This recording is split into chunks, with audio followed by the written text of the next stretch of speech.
stream. We're going to be doing a unboxing with two new companions on this stream. We have Nick over here, who is known as Zhao Mac on Twitch, and we have JD over here, who is known as Naive Archer. They have shown up in my streams and are close friends of mine, so I have elected to have them be here on this unboxing because we are all avid Magic players. We love playing Magic. We get together on a specific day of the week every week, and we play Commander. So, I've been playing for 18 years. That means this year, my ability to play Magic can vote. I've been playing for 4 years. He's still a babby. And I've been playing for about 9 or so years. It's hard to tell. It's been a while. Yeah. But anyways, we are going to be doing an unboxing of War of the Spark. It is a brand new set. I know it's a bit hard to see from all the way over there, but this set has a Planeswalker in every pack, and we were expecting some pretty nutty cards to come out of this. Absolute spiciness. This is the culmination, if you're caring about the story stuff, of the last almost, I want to say, 7 or 8 years of Magic storytelling. This set came out literally Friday was the release day. And today is May the 5th. Happy Cinco de Mayo, everybody. So this is 2 days after release day for this unboxing. And this sucker still has the factory seal wrap on it. So, very fresh. Directly off the Magic tree. Yep. So, any particular cards you guys are really wanting out of this? Ugin, Nicobolas, all the Eternal Gods. JD's going after all the mythics and rares. Me, I'm a big fan of just regular utility, so I'm looking for more stuff I can slot into multiple decks, things that are exceptionally useful, and I'm a huge Nicol Bolas fan, so yeah, I also would like to see some Dragon Gods come out. Oh. But also a big Karn fan. Karn was really strong in this set, and he goes into anything, so hoping for that too. Also more support. Particular cards I'm looking for is, I particularly like Jace, so I'm looking for Jace, Wielder of Mysteries. And I also really like the new Ugin, because he already has a spot in a deck that I'm building. And this is just there's just a lot of cool cards in this that I've looked up, and hopefully we can get all the cards that we hopefully want. But to start this review, we are going to start with the Buy a Box promo, which is Tezzeret, Master of the Bridge. He is one of the most nutty he's one of the most nutty planeswalkers we have ever seen. Yeah, this is ridiculous. His passive ability... Before we get into that, I don't want to step all over you, but for coming into the stream, for those that know a little bit about Magic, those that don't, Planeswalkers are a type of card. They effectively act as a free action every turn. But starting with this set, the Planeswalkers also have a ability that functions all the time every turn. So you get the free extra ability plus a standing ability, or a static ability, as we'll continue to refer to it as. Sorry. Yep. But the static ability on Tezzeret is one of the most broken things we've seen, ever. It says, creatures and planeswalker spells you cast have affinity for artifacts. What that means is for every single artifact on your field, you get a 1 mana discount. It's a generic mana, it can't be colored.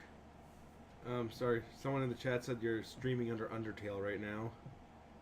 Oh, that's good to know. That you should know. Nope, that's actually super useful. That is super useful. We may need to take a quick pause, as I do not know how to change that, and the computer is next to me, so it's time to do some shuffling. Chinese fire drill, everybody! Huzzah! As I sit here.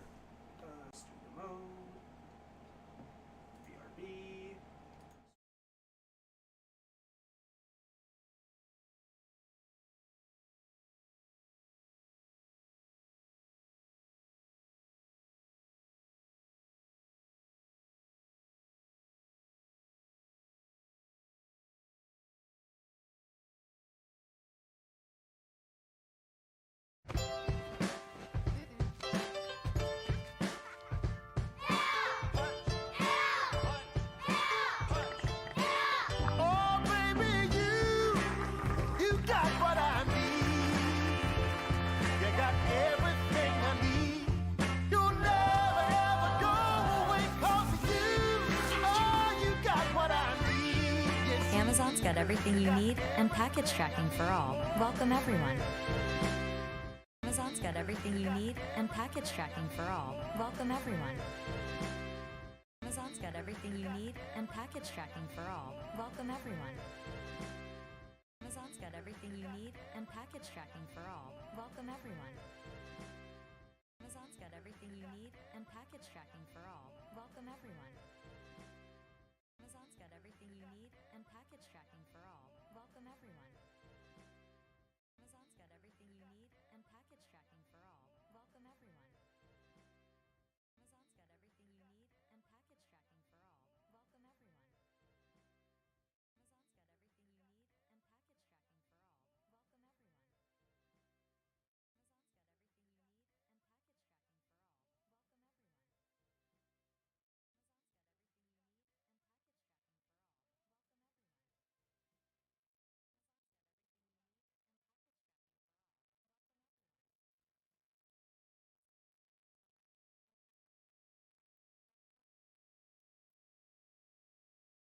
Amazon's got everything you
need and package tracking for all. Welcome everyone.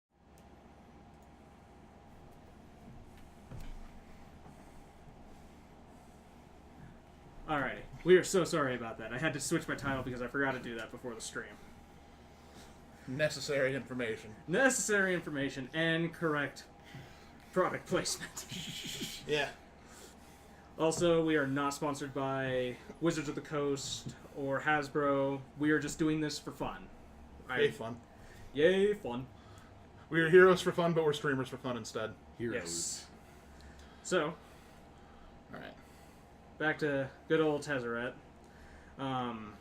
His +2 ability is he deals X damage to each opponent, where X is the number of artifacts you control. You gain X life. So in addition to making all your stuff cheaper, he also kills people for it. And since it's a +2 ability, he technically gets stronger doing so. Yes, he gets stronger for killing everyone. We have a -3 return target artifact card from your graveyard to your hand. So he can semi-reanimate artifacts.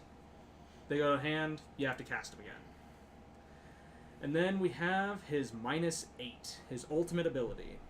Exile the top 10 cards of your library. Put all artifact cards from among them onto the battlefield. So, magical Christmas land. We play Tezzeret. We get his first ability off a couple times. Our opponents are significantly weaker. Then we show off the top 10 cards of our library. We hope they're all artifacts, and we play them for free. Yes. He's going to put him through the gate. Yep. Push all the artifacts through the gate. I want this one, and I want this one, and give me the monolith too. Why not? Sorry, sir. Only one went through. That would be one of the worst. The only thing that would be worse is not getting any. Yeah. Hitting 10 land. But, okay, I don't even know I'd actually want to take down his full 8 unless I can stack the top of my deck. And there's cards that let you do that, of course. Of course. But Yeah. the +2 is strong enough as it is, man. And, of course, we're gauging this for Commander as well. Yes. Right. Then you also better muster up your defenses to protect him, because people are probably going to be salty when he The keeps hitting second him. they hit he hits the field, Yeah. everyone's going to be salty about it.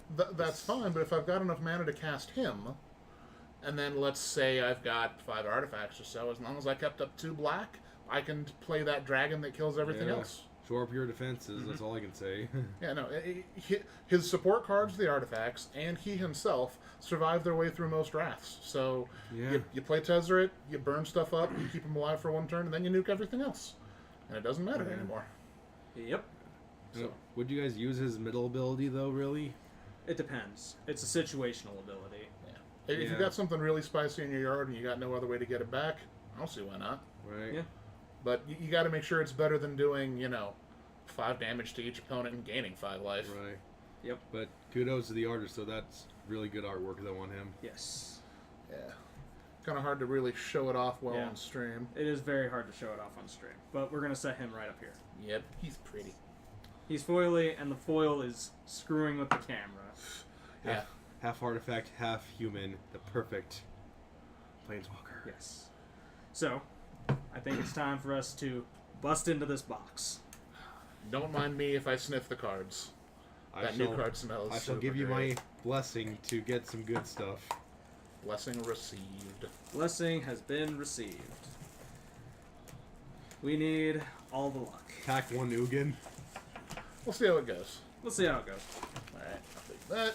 So, we have the product. Stick in there. Liliana, Teferi, Liliana. I'm just going to grab one. So one thing I always enjoyed about these boxes is that they double as their own advertisements. I did not know that. Yeah, that's why the thing cuts out of the top. Oh, Anyway, sorry to totally derail the stream. No, we're fine. Stream derailed. Alright, Alrighty. so pack 1, pick 1. Yes. Hope you're ready for limited resources, boys. Pack 1, Yep. pick 1. So, Okay. first card we have is Gideon's Sacrifice. Poor Gideon. 1 white. Instant. Choose a creature or planeswalker you control. All damage that would be dealt this turn to you and permanents you control is dealt to the chosen permanent instead, if it's still on the battlefield. Yeah, once it dies, I can't get taken more damage. So, Nice. I'm going to rate this pack exceptionally poor on Wizard's part. This is a set focused entirely on the story. We have a bunch of stuff to happen, and immediately see the ending. This is like walking into Avengers Endgame and the last 10 minutes of movie. Oh, okay, that's the ending. Sweet. Snap the fingers. So, Yes. That's how and that he goes. has also blessed the box. thank you for blessing the box.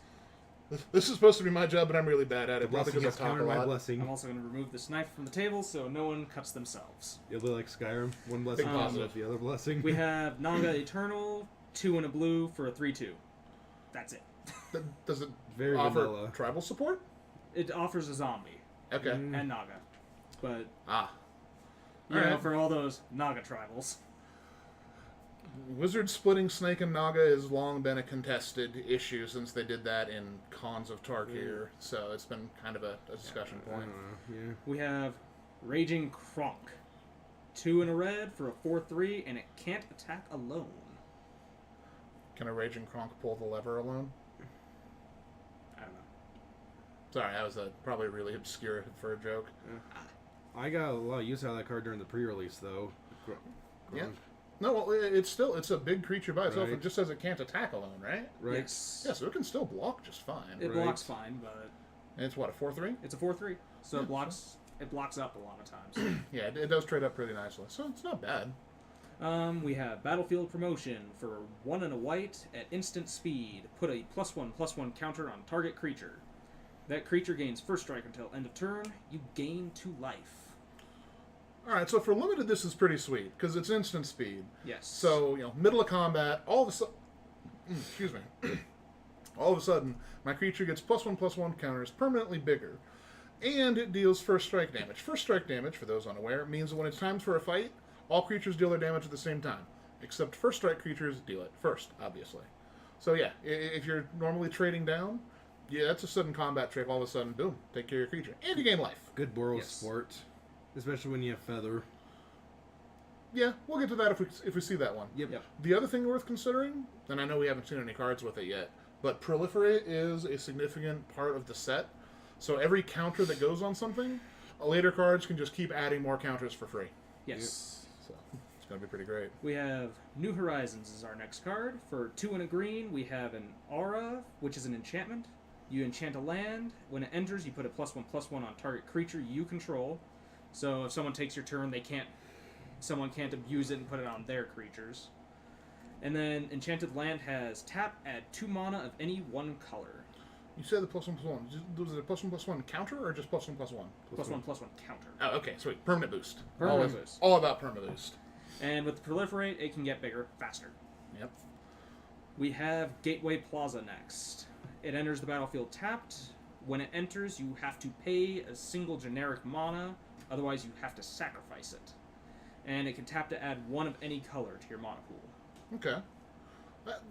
That's like a reprint of Rupture Spire. Yeah, Rupture Spire. It's also a Gate type card. There's the rub. Gates have some minor support, but Yes. I think it's a nice touch. Yes. Then we have Trusted Pegasus is our next card. For 2 and a white, you get a 2/2 flyer. And whenever Trusted Pegasus attacks, target attacking creature without flying gains flying until end of turn. And what flying does is creatures with flying can only be blocked by creatures with flying or with reach. Also has Gideon on it, which is also good. Yeah, it's a story card of Gideon asking his new steed, hey, can you help me fly to the dragon so I can kill it? Seems kind of useful. But Yeah. better if he goes running on Rakdos. Next up, we have Arlen's Wolf. For 2 and 1 green, you get a 3/2, and it can't be blocked by creatures with power 2 or less. I think they call that ability stalking now, I want to say. No, crud. Stalking is something different. Yeah, I've been playing for almost 20 years. They're all mushing together in my head. I think the important part to note is that that's specifically Arlen Cord's wolf. Yes. She either brought it with her or summoned it with her. So Right. it belongs to someone that's not native to Ravnica. So this is how they're Right. getting off-plane things onto Ravnica. Yep. Yeah. Some of the support for wolves in this set. Yeah, there's a bit. Yeah. Hopefully we'll bit. see some more. Right. Next up, we have Nahiri's Stone Blades. For 1 and a red at instant speed, you get to give up to 2 target creatures +2/+0 until end of turn. The chat, I believe, is reminding us of that ability, Skulk. Skulk. Maybe? I think Skulk was in Shadows over Innistrad. Oh yeah, it can't be blocked by creatures that are bigger. Yeah, no, spot on. Good on you, chat. Yeah. +1 chat, -1 me. Chet knows all. But yes, so this just gives 2 target creatures +2/+0 until end of turn. At instant speed. So, combat tricks. Yeah. It makes sense to me why the card's not super great, because I don't know about you guys. Have you ever tried to use a sword made out of stone? It is not structurally sound, that's all I'm saying. I think they just want to go for blunt damage. Yeah, blunt damage indeed. So, we have come to our first uncommon of this pack, and it is D-Spark. For black and white, at instant speed, exile target permanent with converted mana cost 4 or greater.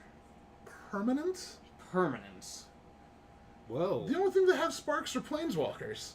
This card is a giant flavor fail, but it is strong. Yes. Is This card is so strong. Speaking from Commander, there are so many things at 4 or greater that you want to get rid of. And it said exile, right? Exile. Yeah, so that's super dead. At instant speed. You can't bring it back. At instant speed, you can barely get a chance to use it. And it's just gross. And it hits all permanents. Yeah, so if somebody has a land that costs 4, you can get rid of that too, I Hey, suppose. Arixmatis is a land that costs 4. Oh, there's a land that costs 4. This is the worst best expertise. day. Arixmatis is a land that costs 4. Mose, we hope you're listening. Yeah, Mose, watch out for D-Spark. Give it protection from black or white. Get covered, buddy. This is a card I'm particularly excited for. It's called Emergence Zone. It's a land that taps for colorless, but you can pay 1, tap it, and sacrifice it to give all your spells this turn flash. Okay, so that's all spells. There's a couple older cards that do creature ones, or that do specific subsets. There's even another land that'll do it, but it's got 2 colors. Does this one have any particular color requirements? No color requirements. Okay, but it All only happens colors. the 1 turn, though, right? Yes, you have to sacrifice it. Okay, so you better make sure your turn goes off really well. Right. And for our next card, we have a Planeswalker for Aw, the man. uncommon. So we have Davriel, Rogue Shadow Mage. For 2 and a black, he starts at 3 health. And at the beginning of each opponent's upkeep, if that player has 1 or fewer cards in hand, he deals 2 damage to them. And then you can have as -1 to discard. Target player discards a card. You said he's got 3 health? Yes. And he makes people discard for every turn, and as long as he's around... He can deal damage if they have 1 or fewer cards in hand. Ah, man. If only this were the kind of card game where people played cards. Otherwise, Wait, this is the kind of card game where people play cards. That's devastating. It is pretty devastating. Anything to say about that art? That art is awesome. The black smoke kind of does obscure his name a little bit, though. Okay, see the... Is he purple? Yep, he is purple, Mac. He looks like something from Lord of the Rings, though, in my opinion. Like a ring wraith? Yeah, no, he's definitely a ring wraith. There you go. Gross. Okay.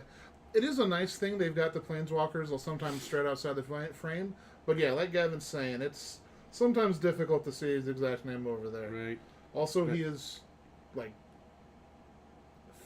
Looks like he's wearing a death mask, almost. The only reason we can tell he's purple because we can see his arms. Yep.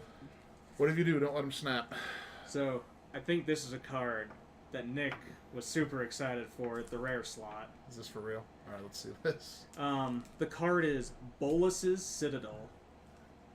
I was really excited. For 3 and 3 black, you get a legendary artifact. You may look at the top card of your library anytime. Anytime you want to.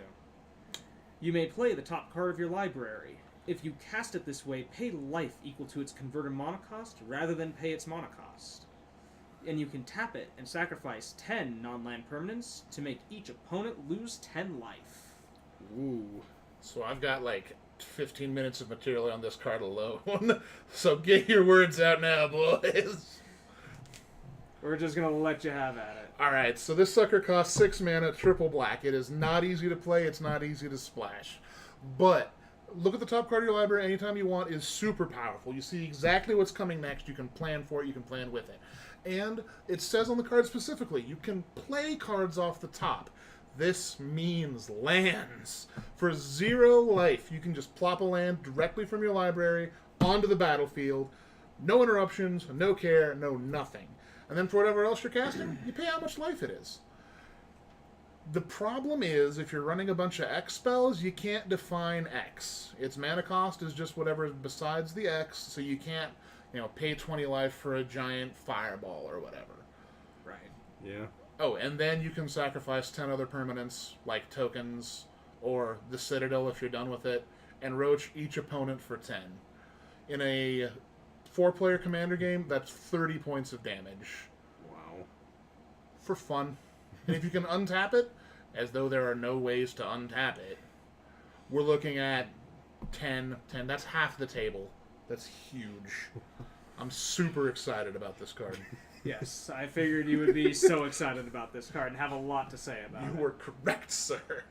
But yes, Bolus's Citadel is very powerful. But, like he said, there's a strict mana requirement on it, so 3 black can be kind of tough to splash with. But, if you can make it work, it is powerful. And everyone can utilize this card to some effect. Just fractured identities it and have everyone else get one.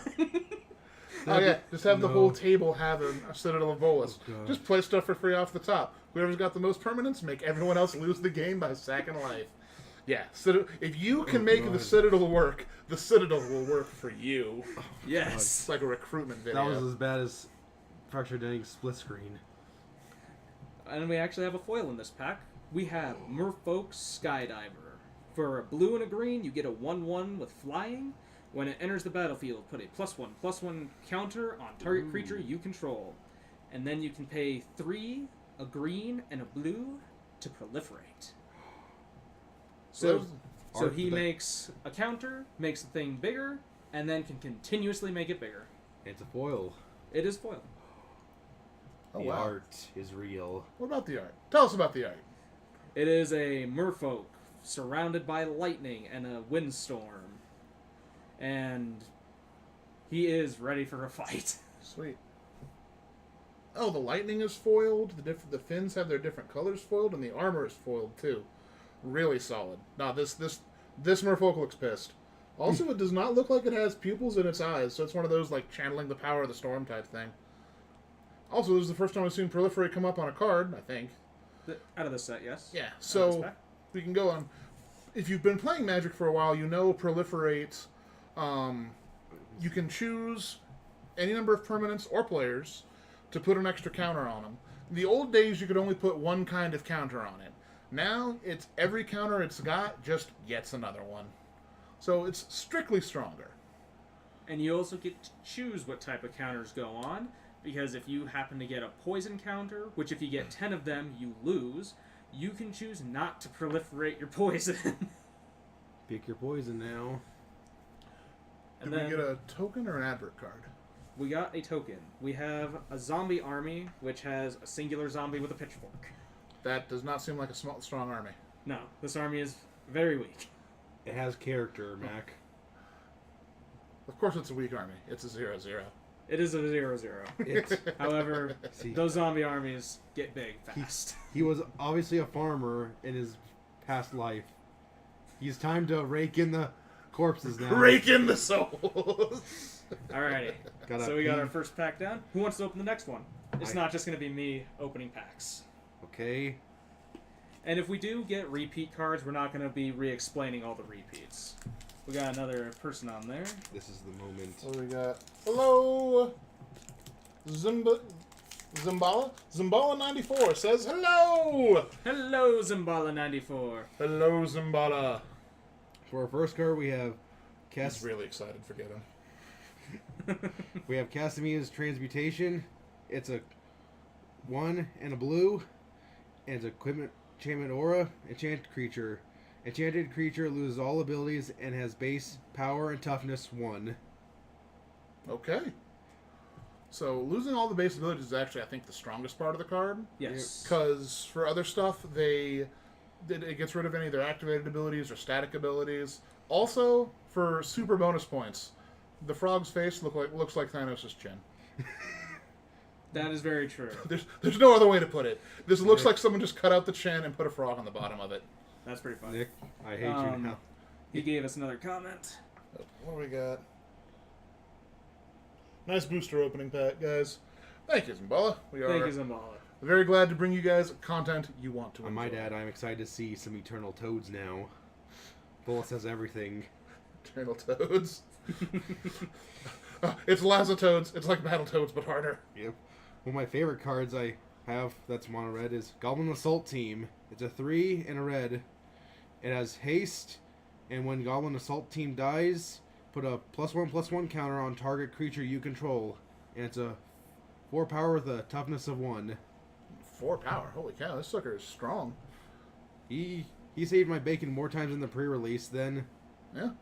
And he's throwing out counters, so if you're proliferating, more proliferate. Proliferate's not really heavy in red, but you're usually splashing it with something else that Still potentially has a lot of proliferate. Still good support. Yeah. It And is very good support. it's got haste. This is basically a lightning bolt that makes something bigger and is gross. That's pretty solid. I've undervalued that card heavily. Then next we have Ironclad Crowbod. It's a 3 and a white, and it has a power of 2 and a toughness of 5. Just a nice vanilla? Vanilla. Yep, Alright. but has good flavor text. We need to block the exits from the plaza. What's big, heavy, and available? Gideon Jura. Yeah, that sounds like. It sounds So, big and fat. It's like a yeah. giant ox. This is oh come on. This is what I call a Sir Mix-a-Lot card. And for those of you that don't get it, good. Next, we have Spellkeeper Weird. It's a 2 and a blue. You pay 2 and turn this over. Sacrifice Spellkeeper Weird. Return target instant or sorcery card from your graveyard to your hand with a power of 1 and toughness of 4. Okay. And turnover, he meant tap. Tap is the correct turn, but it means just turn it sideways. My bad on that. All right. That's okay. So, But spell recursion, always good. spell recursion's always great. Then we got a New Horizons. All right. We already explained New Horizons. Okay. I might butcher this, so forgive me. Teeth Bearer Giant. Tithe bearer. Tithe Bearer Giant. Thank you. Yep. It's 5 and a black. Whenever Tithe bearer. Tithe Bearer Giant enters the battlefield, you draw a card and you lose 1 life. And it's a 4 power, toughness of 5. That's solid. It's pretty solid. I played Fire Action Gargantua. I'll play Fire Action Rager. I'll play that. No, Right. that's great. And it's large. It's large. Pretty good tough. Yeah, good card. Then, if y'all like dogs, Giant Growth. It has the pupper art. Yep. Well, why don't you tell us about this art if we like dogs?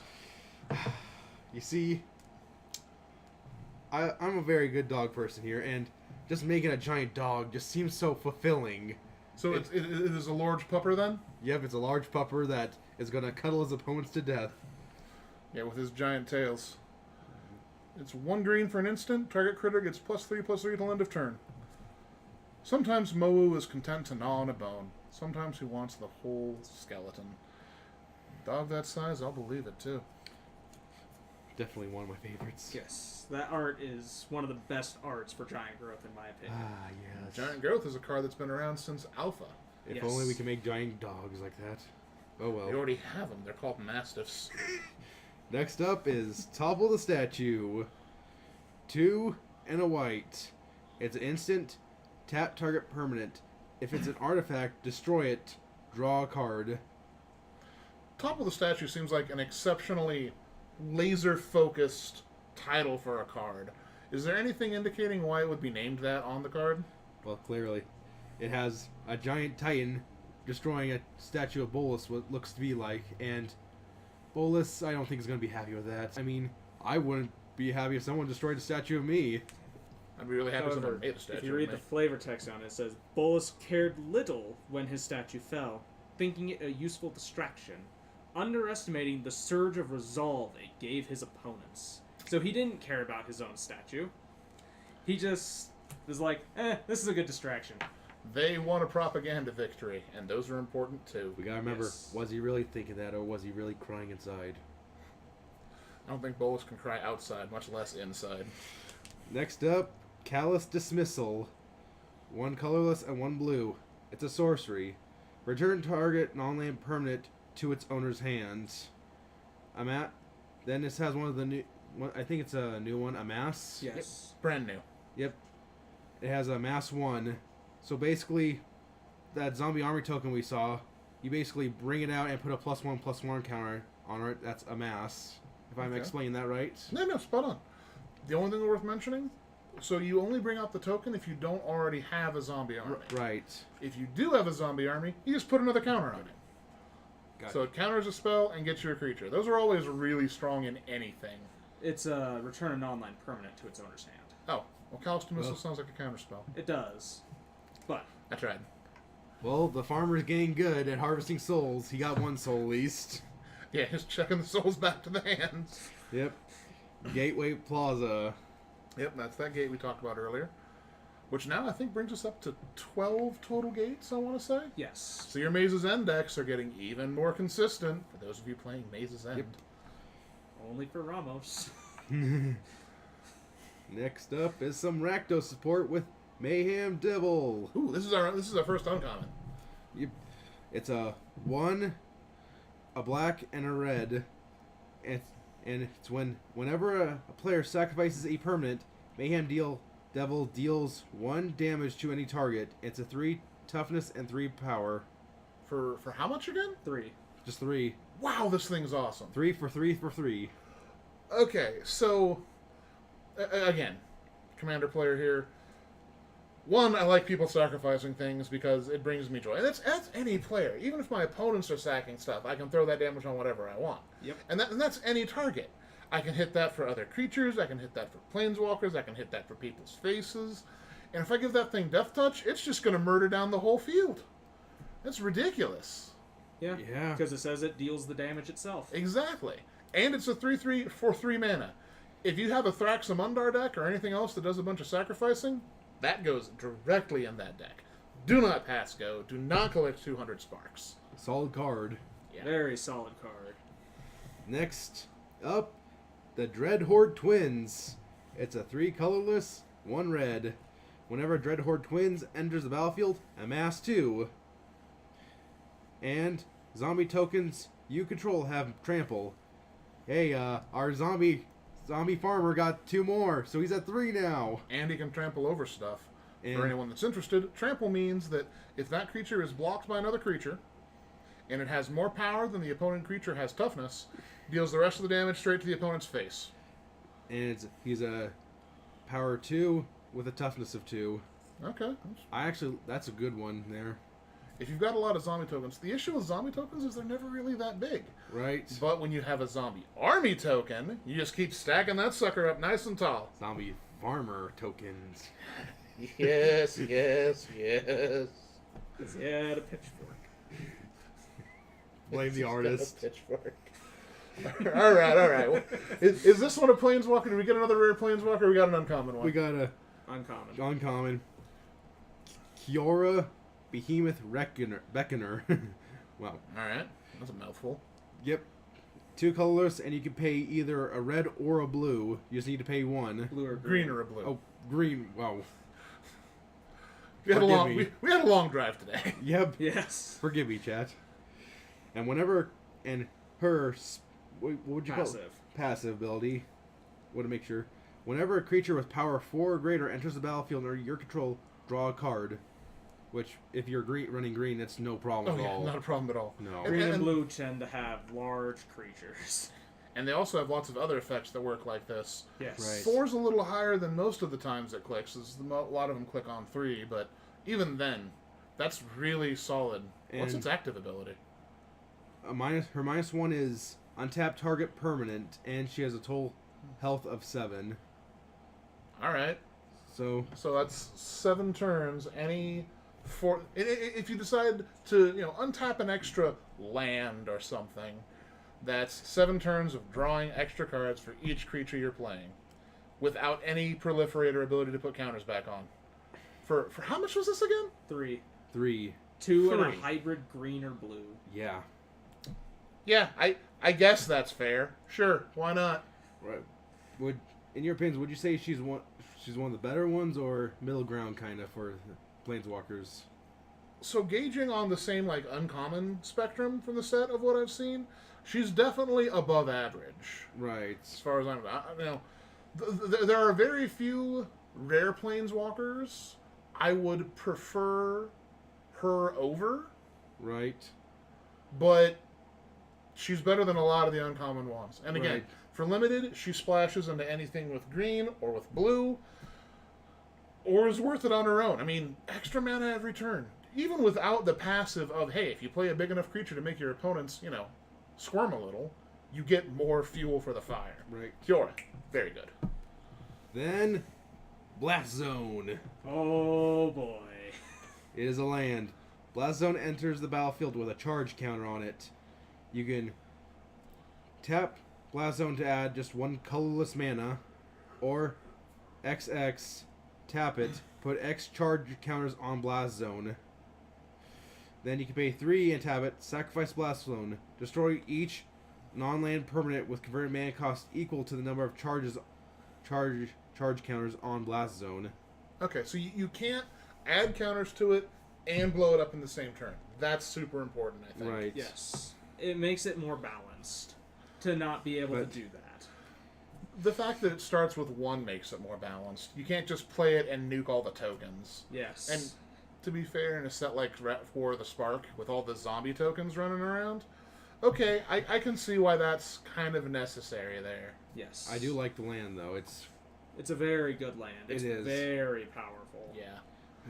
Alright, so what else have we got? something about the smell of fire and brimstone makes it all good. The smell of napalm in the morning smells like And then we got our victory. land we- and a token. What token? What token? And The assassin. Oh, Vraska's assassin. Yep. Okay. So when we see Vraska, we'll definitely know what the token is. She, Right. Is she wearing fungus? She's wearing fungus. No. Oh, alright. Golgari have interesting fashion choices. It's the new age. Nothing says new age like funguses growing on Gosh. people. Here Okay. you go, Mac. It's your turn to open one. Hurry up, get some Alright. more mass cards. We're at 3-3 with our zombie farmer. Can't wait to find a bounce spell to put it back. We already found a bounce spell to put it back. Yeah, but I didn't call it at the time. I'm making you start amassing from the front again. Alright, so, kicking off. We've got Goblin Assailant. It's a grizzly bear, but it's a goblin. It costs 1 and a red for a 2/2 creature goblin warrior. Goblin tribal, warrior tribal. Has, again, the goblin joke flavor text. What he lacks in patience, intelligence, empathy, lucidity, hygiene, ability to follow orders, self-regard, and discernible skills, he makes up for in sheer chaotic violence. Like to hold you off right there. Hello, Billy Corgan. Welcome to the stream.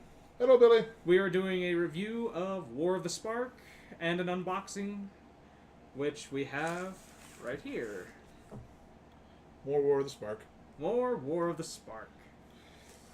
Definitely one of my favorite sets. Yeah, it has been a very fun one looking so far. Yes. And I'd ask for more comments about the red grizzly bear, but it's what it is. That's having- all it is. He's having a lot of fun. I wish I was there. Goblins always have fun. Goblins are too dumb to not have fun. Now there could always be a smart goblin. You know, in lore, sure. Now we've got... I refuse to read this card. I hate it. Alrighty, I'll read it off. We have Makeshift Battalion. For 2 and a white, you get a 3/2, and it says whenever Makeshift Battalion and at least 2 other creatures attack, put a +1/+1 counter on Makeshift Battalion. The reason he hates it is there was a battalion mechanic on Ravnica in the last Ravnica set, and they did not put it on that card. Yeah. They're all jelly of Tajik. All right. Billy says we're doing nice, so thank you, Billy. And then he wants to know what the big pulls are. Unfortunately, we're only 2 packs in. Blast So- Zone is actually the big pull right now. I think it's sitting at around 7.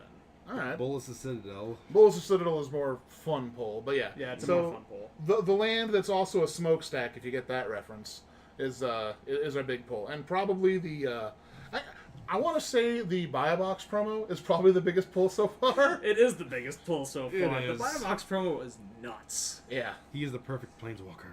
All right, we've got Duskmantle Operative. It's a black grizzly bear this time.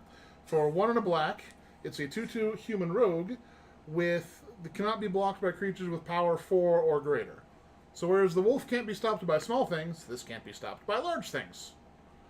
And it looks like someone's... Are they trying to pull up a hood made of shadow? Yes. Is that what's going on? That's pretty cool. Yes, it is a very cool idea. I can live with that. And I think the Eternal they're walking away from is a snake person that has a hood.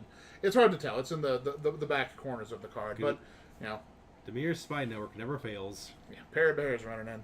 Well, we have a spider, a snare spinner. 1 and a green for a 1/3 with reach. When it blocks a creature with flying, gets +2/+0 until end of turn. So it eats tiny flyers really well. Yeah, it eats Yeah. tiny flyers really, really well.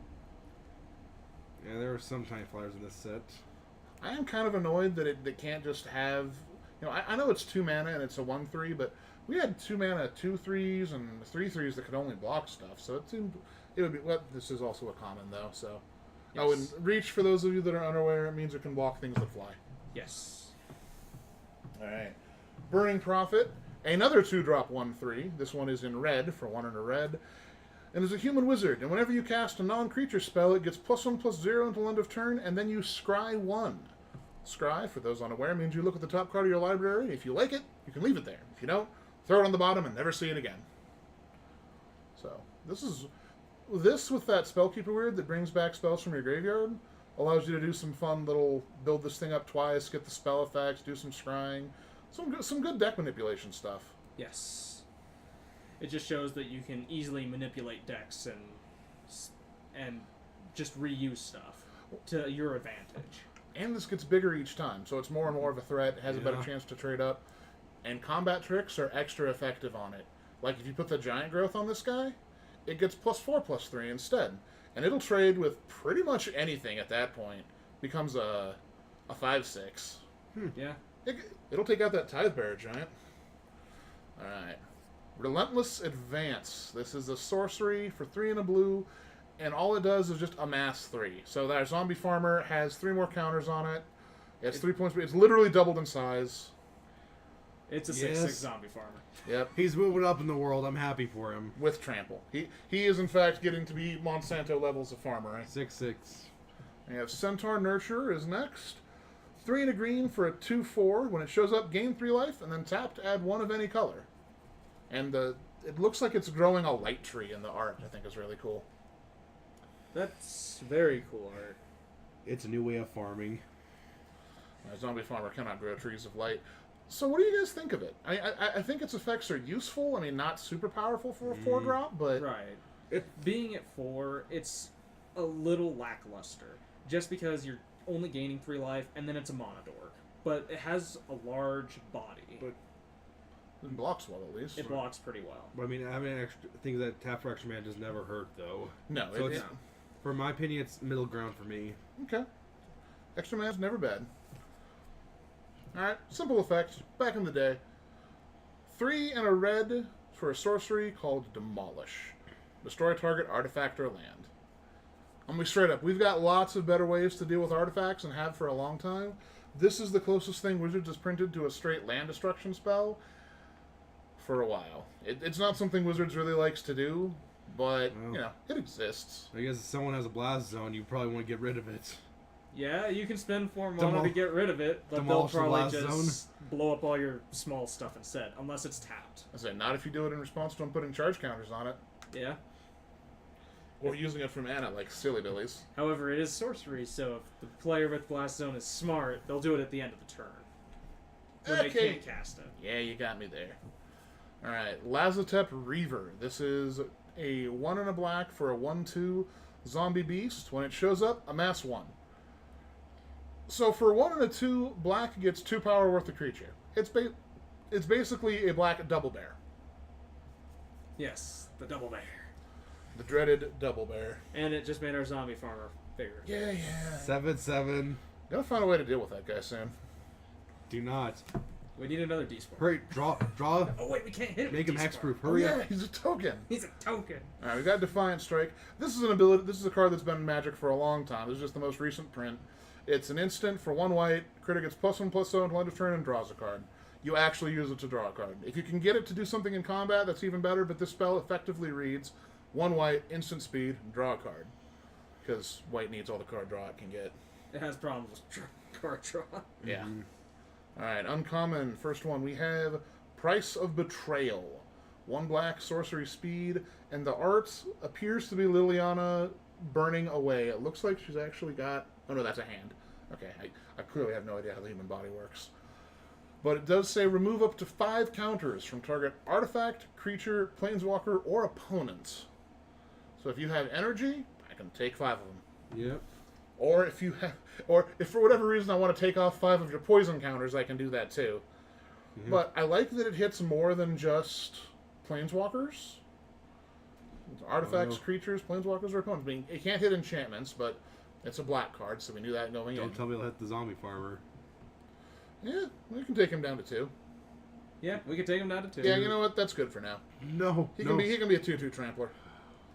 Now how are you going to deal with that 8-foot pumpkin you harvested? Alright, next we have Elite Guard Mage. 2 white and a blue for a human wizard that flies, so flying's always good. It's a 2/3. When it shows up, gain 3 life, draw a card. Alright, so I kind of want to compare this guy to the Centaur we saw earlier. That was also 4 mana, gained 3 life when it showed up. This guy's a 2/3 as opposed to a 2/4, so he's a little smaller. But he also flies and draws you a card. So would you rather tap to add 1 mana? Or would you rather draw a card? I'd rather just draw the card. Drawing the card's probably more important. Because you And never it know. flies, so That's another thing, too. flying is a pretty big ability. Yeah, I am much happier with this guy. The other card I'd compare that to is Cloud Blazer, which I think is better, but Well, Cloud Blazer also costs 5 and isn't as tough. If they get into a tussle, this guy wins. yes. But yeah, it's still 2 cards and 2 life. So I think Wizards is trying to find the balance there, and they're getting closer. Yes. Alright. We have our Planeswalker Uncommon. This is Nahiri, Storm of Stone. 2 and Boros Hybrid for a legendary Nahiri Planeswalker. Oh man, it's called Nahiri and it's type Nahiri. Who saw that coming? The passive ability is, as long as it's your turn, creatures you control have first strike, and equip abilities you activate cost 1 colorless less to activate. And for -X, deals X damage to target tapped creature and has 6 health. So in the set, there's not a lot of equipment. No. Not in this set. I So really It was don't like kinda this one. It's more of a specialty card. I think so too. It's a build-around card. Yeah. She's one of my low tier ones for Planeswalkers. I mean, I could see her value, but I don't know. Giving first strike can be pretty big, though. Yeah. I think this one is better just as an enchantment, to be fair. Yeah. You don't really want to burn things, because from a commander standpoint, you would be killing her to get rid of things. And the improving your equipment, super great. So, you know, as far as Planeswalkers are concerned, she's better not in limited and as an enchantment. I would prefer to crack open a Kiora to a Nahiri if I had to choose. Right. Alright, our rare for the pack is Massacre Girl.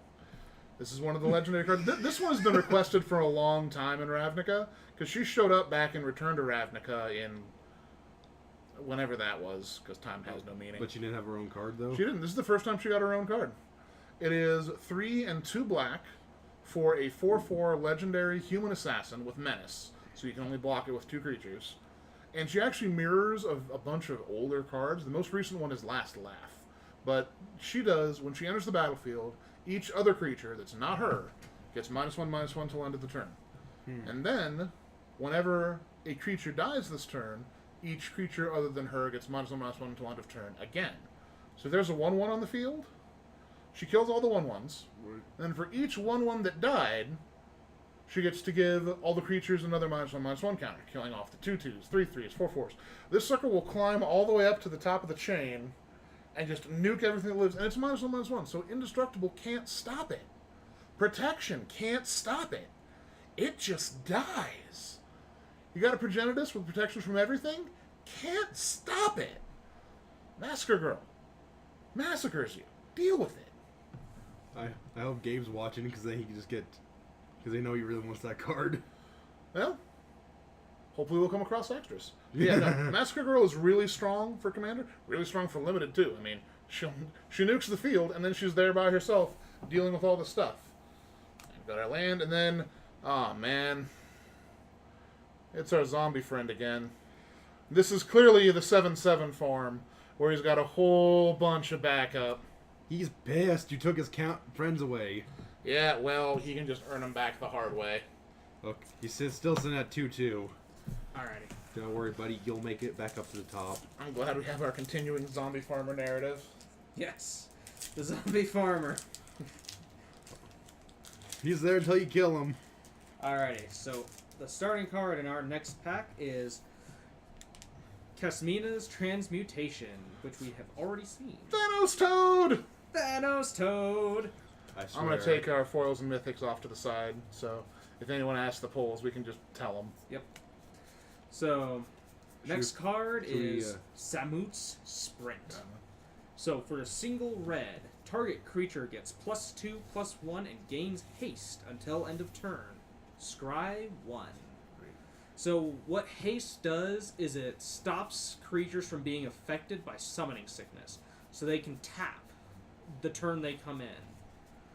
that is a very powerful ability. That is probably the strongest ability, in my opinion. Just because, here's basically a burn spell to your face in the form of a creature the turn it comes in. And it makes it bigger. It gives it +2/+1. Yeah, I was going to ask, should we put the Planeswalkers also out of there too, just to... Would you prefer we do that? Sure. All right. I'll do sorting. Don't worry about that. I got that on the side. On like, lock. do you think that could be useful there, that Samut Sprint? Yes, Samut's Sprint could be useful. However, it is a one-time effect, so you would need a way to abuse one-time effects. Oh, if my opponent's only got 2 life after this creature hits them, I consider that a necessary use of a one-time effect. Yeah, that's a pretty necessary effect. Yeah. And it's scry, and red doesn't have a lot of card selection, so I'm not saying it's not a useful card. I'm saying you got to put the work in. Yes. And the fact that it is only 1 red makes it particularly strong. Yeah, it's not bad either. Yeah. Next up, we have War Screecher. For 1 and a white, we have a 1/3 bird. It has flying, and you can pay 5 and a white and tap it to give other creatures you control +1/+1 until end of turn. 5, though? 6 and a tap on this. Alright, I know what you're thinking. Yeah. And my response to you is, I played a limited game against a guy who ended up with 14 mana. It's real. It happens. It's annoying. That would be good in that instance. And that's what it's for. This isn't a commander card. This isn't even a standard card. Sorry. This is a limited card Right. exclusively. Yeah, my mindset was like a commander. Yeah, and that's... There's lots of other formats. There's lots of ways to evaluate, but that is much better in limited than it is in I got you, yeah. literally anything else. Otherwise, it's a 1/3 bird that you will hardly ever activate that ability for, because you will hardly ever have the mana or creature base that's really needed for it. Yeah. Yeah. It's hard to get a big creature base going when everyone's just, pick this off, pick this off, pick this off. Yeah. It doesn't make the cut. I'm sorry, Bird. But you'll look better on the dinner table. The next card we have is Return to Nature. So we have a 1 and a green instant, and you choose 1. Destroy target artifact, destroy target enchantment, or exile target card from a graveyard. That is some very impressive utility. Oh. Yeah. It's very flexible. Hold on. Can I see that real fast? Sure. You know, I remember a card very similar to this. Not quite as strong, not quite as useful, called Disenchant and Naturalize. That stuff has been in Magic since Alpha. This is just a better version. Hey, you know this card that's been around literally forever? Let's make a better one. Okay. Yeah. And they did not increase the mana of it. Yeah, it doesn't cost any extra. Still an instant. Still really good. Yeah. Yeah, oh, yeah. Next card we have is Shriek Diver. For 2 and a black, you get a 2/1 zombie bird warrior with flying, and you can pay a colorless to give it haste until end of turn. Kind of a limited card again, Yeah. Yeah, definitely. because you have to pay to give it its haste. But But It's... if you draw it on curve, okay, it's a 2/1 that can attack the next turn. If you draw it a turn later, it's a 2/1 that attacks that turn. There's definite ups and downs. I agree, limited card. Unless you're playing a weird deck where you get abilities from other creatures and you want to give haste to things. But again, we're talking a case with, 15 corners here. Yeah, like, yeah. and next we have Onyxalus's Cruelty. For 2 and a black, at instant speed, target creature gets -5/-5 until end of turn. If that creature would die this turn, exile it instead, and we killed our zombie farmer. No! How could you do this to me? Thank you for the cruelty. I would like to point out, the last time we got a card with Onyxalus giving something -5/-5, it didn't take stuff out of the graveyard. It was sorcery speed, and it cost 5 mana. So, Significant improvement. he's learned some tricks since Zendikar, that's all I'm gonna say. He's my favorite. Next card we have is Totally Lost. For 4 and a blue at instant speed, put target non-land permanent on top of its owner's library. A bit expensive for what it does, but you do get to stall people for a turn. And Yeah. stalling people can really hurt them a bit. Was that permanent or non-land permanent? Non-land permanent. Okay, so you can't make them draw their land drop again. But you can kill any tokens they have, and if they use like a one-shot mana effect, you can basically get rid of whatever it was they cast and make them have to use up another card to try to get it out. So it's not bad. Right. Again, it is kind of expensive. Yes, Sounds like a reprint. it is. It was printed in the original Ravnica as well. Okay. Or not the original one, but the Return to Ravnica. Okay. Next up, we have Law Rune Enforcer. He costs 1 white. For a 1/2 human soldier, you can pay 1 and tap him to tap target creature with converted mana cost 2 or greater. I actually do like that card. He does gum up the ground really well. I have- I didn't think he'd be super useful with all the tokens we've got running around, with all the other cheaper stuff, and with all the planeswalkers that you can't tap down at all. But it's actually really solid. Yeah, I'm putting him in my Soldier Tribal one because I see his value there. That works. He does fit the soldier tribe. And repeatable effects are always good. Oh, Yes. Next up, we have Burning Prophet. So we have already covered the Burning Prophet. Yep, we have. All right, good. We have Relentless Advance, which we have already covered. Good, But we good. have our Zombie Farmer back. God damn I had to it. glue them back together, Mac. He is a 3/3. This is a card I am super excited about. All right. It's our first uncommon of this pack. Evolution Sage. For 2 and a green, he is a 3/2 and says, whenever a land enters the battlefield under your control, proliferate. You're in green, they deal with +1/+1 counters. This gets out of hand so quickly. Heck, on turn 3, you can just play that and then drop your land for the turn. Yeah, most of the time, you can. How big is it? It's a 3/2.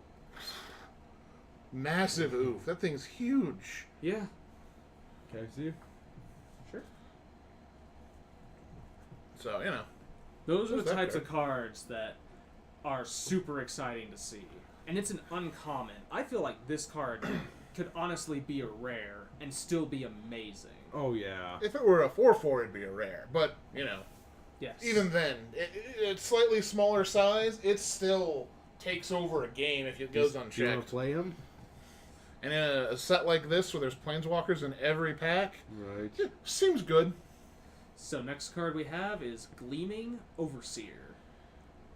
We have 1 blue black for a 1/4. When Gleaming Overseer enters the battlefield, amass 1. Our zombie's a 4/4 now.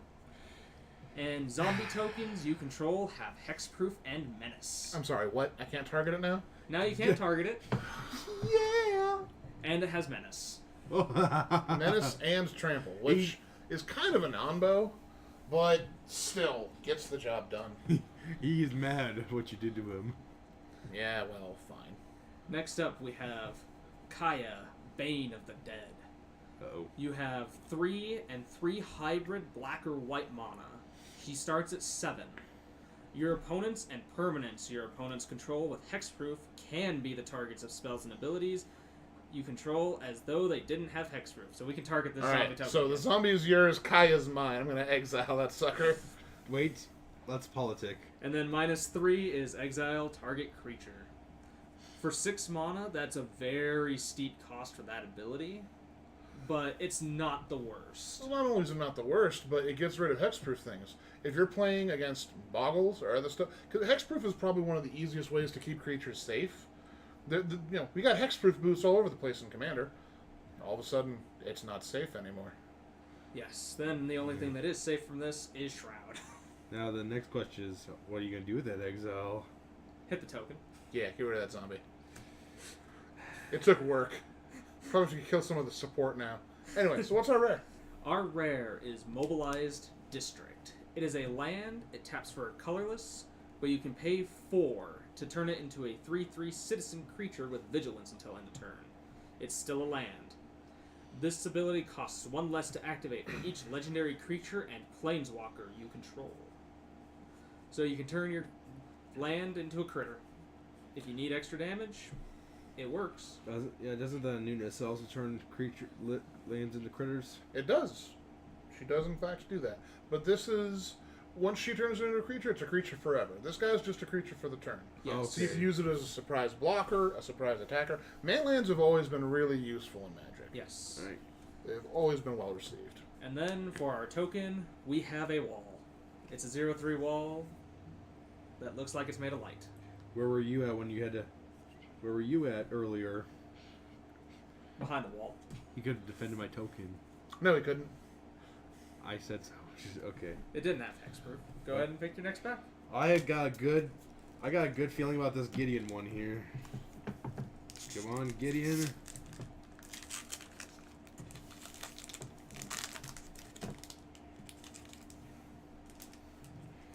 First up, we have Teo's Light Shield. It's a 2 and a I white. think we saw this already. Have we? We haven't seen the light shield, but we saw the wall. We saw the Oh. token. Oh, like, wait. Did I miss? Okay. When Teo's Light Shield enters the battlefield, put a +1/+1 counter on target creature you control. And it's a 0 power with a toughness of 3. Alright, so it's the token, but it also throws out a counter. That's fine. An important thing about that card is it's not a defender. Right.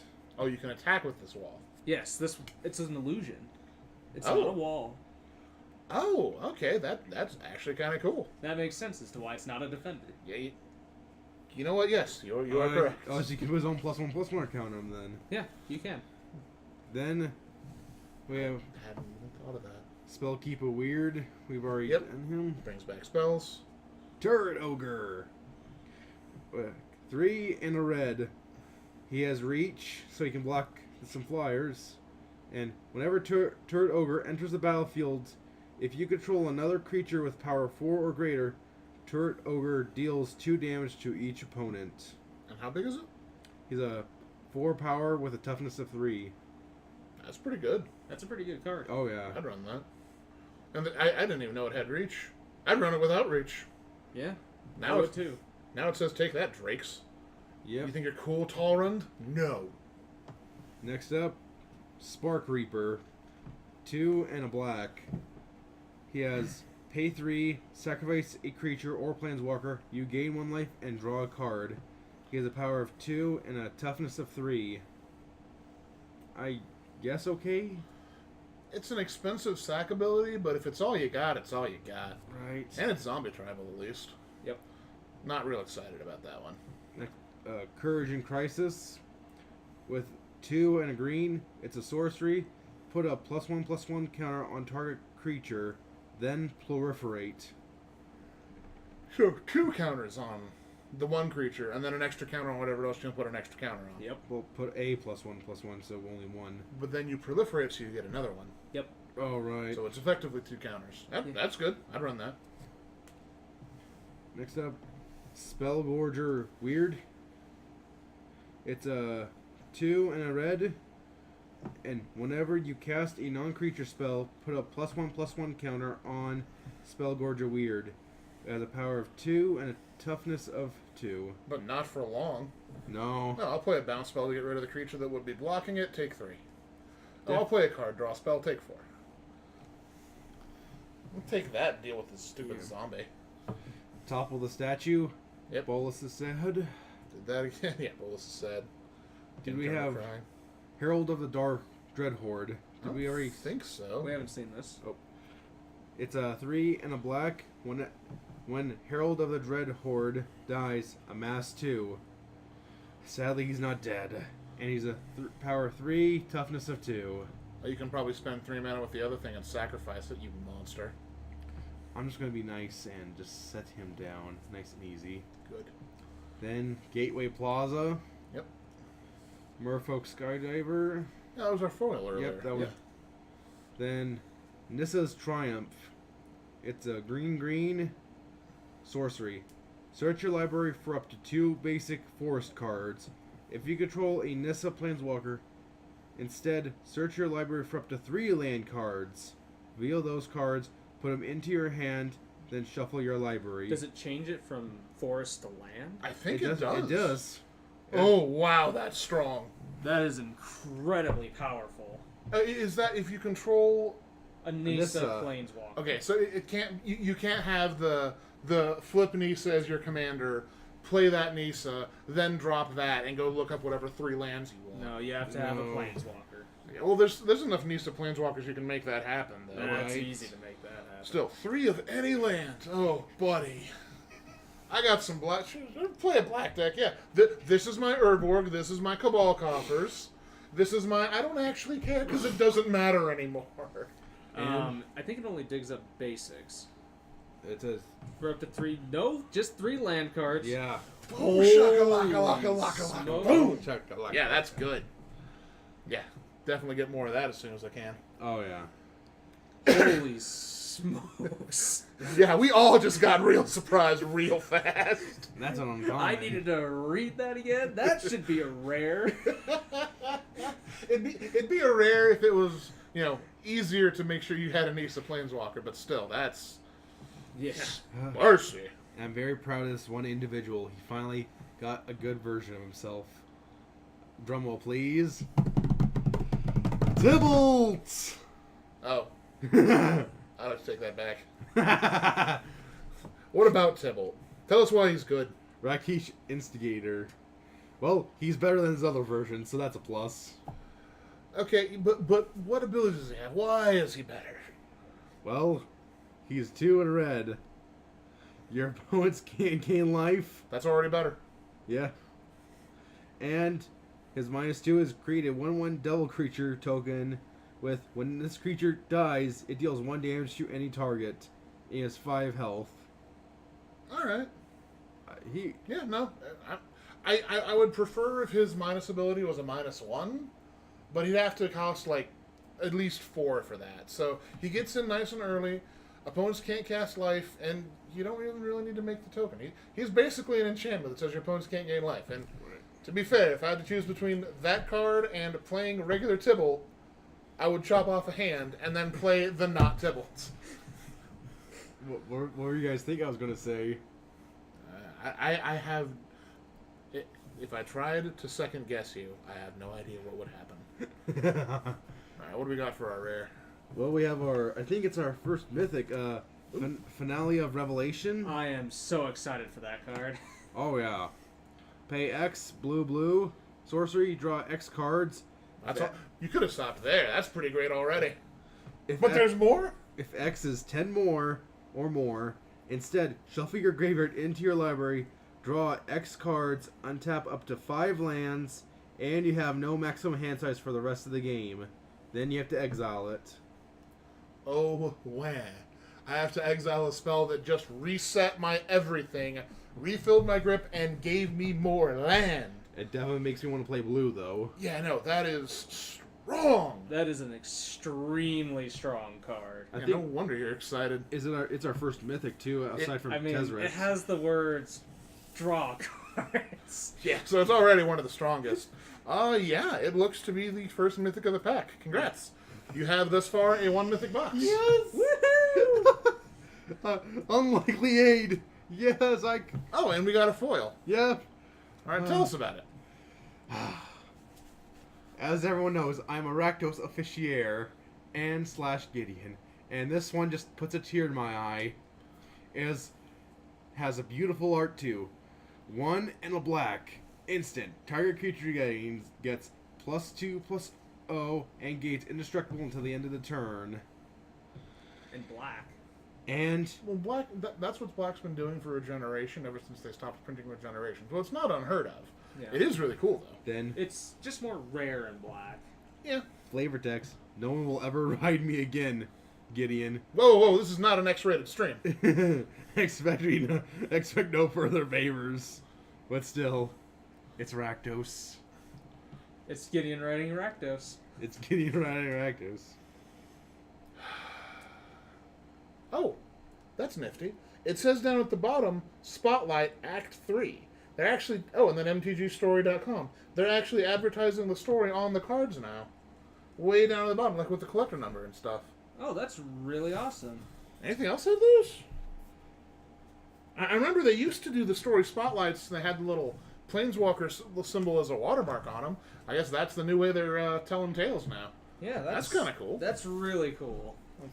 It's full. I'm putting It is cool art though. That is an incredibly cool art. Yeah. Then Do we get a token? I got our land. Island, and then Get on with it. pissed off zombie army. Giant's army returns. It's his army now. Deal with it. Yep. Maybe I'll pull something to get rid of it. Well, you don't have one, remember? Good, we just have the token then. Should be really easy to get rid of. Because we never killed that one dude. Quick, state-based effects. Alright. New pack. Ashiok Skulker. So again, this is one of the Planeswalker creatures that's getting here. This is a 5-drop for a Nightmare. And Nightmare indeed. It looks like a a squid or octopus or snake person without a head telling me to shush. So, yeah, that'll be haunting my memory for the next 4 weeks. Yeah, that's the art. It's a 3/5 with 3 and a blue. Cannot be blocked until the end of the turn. But I think the important aspect of the card is that it makes me want to just weep internally. Maybe it's Ursula. If Ursula looked like that, we would have lost the Little Mermaid. That would have been the end of that fight. Alright, Honor the God Pharaoh. 2 and a red for a sorcery. As an additional cost to cast this spell, discard a card. Draw 2 cards, amass 1. Zombie army returns. No! Alright, fine. Okay. Rising Populace. 2 and a white for a 2/2. So it's a gray ogre. It's a white human. And whenever another creature or planeswalker you control dies, put a +1/+1 counter on it. So as the game goes on, it gets bigger unless they stop it. And the art, it looks like people marching with like portraits and photographs in hand, which I think is kind of cool for a statement of people are getting together and joining the groups fighting against what's going on. Yeah, I also really like the fact that it's just a human, and it's nothing else. Oh, I didn't even notice that. Yeah, it's a human with no extra types and stuff. That's kind of cool. So that means it's literally just the people rising up. I like that picture of Niv Mizzet. Rise up, sheeple. I like the picture of Niv Mizzet in the background. Wait, really? He's in the background? I didn't Yes, see Niv that. Mizzet is right there in the background. Oh, he's on a poster. They're more. Oh, it's a Niv Mizzet poster. Yeah, it's a Niv Mizzet poster. Yeah, propaganda posters. What you That's think? great. Oh yeah, Niv Mizzet came back. All right. The Crunch Wrangler. When you got to wrangle yourself some crunches. It's 1 and a green for a human warrior. The human's got trample, so all right. It's a 2/1 with trample. It'll get through, guys. I promise. Are you sure? Well, whenever a creature with power 4 or greater enters the battlefield under your control, you put a +1/+1 counter on Crunch Wrangler. It looks like he has a really wicked slingshot. Well, I know of a single Crunch that we've seen. Yeah, but that was in white, and its It was in power red. wasn't greater than 4. It was in red. Well, no, there was the white Crunch too. That was only a 2/5. Oh, yeah. So yeah, The red one was, yeah, the red one was big enough to get it to go, but the white Crunch is too small to do anything. Lazy Crunch. Got Tithebreaker Giant coming back. We've got an Aven Eternal. It's 2 and a blue for a 2/2 flyer. So it's a Drake. Yeah, it's a Wind Drake. It's not bad. And when it shows up, amass 1. So, more zombies. More zombies, more days. So it's a Drake with a +1/+1 dude. So that's pretty good. That's better than any other Wind Drake. And Wind Drake's just fine for limited and stuff. I mean, heck, if you're doing like Zombie Army Tribal, that's not even bad in Commander either. That Lazotep, man. It looks good in the art. You have Sarkhan's Catharsis. Try saying that 5 times fast. 4 and a red for an instant. Sarkhan's Catharsis deals 5 damage to target player or planeswalker. And this is an ability we were informed Sarkhan has, but I'm never sure we've actually discussed the implications of what it means to turn your hands into dragon heads that breathe fire. Like, what? This is not part of the normal stuff. He turns into a dragon. He does not turn body parts into dragons. Yes, he does. Apparently he does. Look, he can. All I'm saying is if Sarkhan actually could do that, he would just be floating through the sky like a pinwheeling dragon, levitating himself by spitting fire out of all of the limbs. You know it. I know it. He knows it. Sarkhan knows it. His hands look like what's that one dragon that attacks? It gives you the mount that gives you the red and green. Like a Savage Ventmaw from. His hands look like Savage Ventmaw. Yeah, I'll believe that. I'll believe that. All right, Bloom Hulk. It's 4 for a 4/4 plant. So this is already really solid for limited. When he enters the battlefield, proliferate. Put more counters on stuff. Do you want to? Your zombie doesn't need any more counters. It needs more dead. But on the plus side, I'd play this. How big is that zombie? Isn't it like He's a 1/1. Yeah, it's brand new again. We don't need it. No, it doesn't need to get any bigger. But yeah, no, I would play Bloom Hulk in Commander. Yeah, Blue Hulk is pretty good. You can flicker it, keep proliferating. There's all kinds of stuff that allows you to bring creatures back and You leave can them. abuse it. Yeah. What do you guys have against him? He's a good guy. He's a zombie. Army. We have Saheeli's Silverwing, a 4-mana artifact drake. So already it's more expensive than normal drakes. But it's a 2/3, so it's a little hardier. But it flies, and when it enters the battlefield, you look at the top card of target opponent's library. So You gotta know what they're drawing.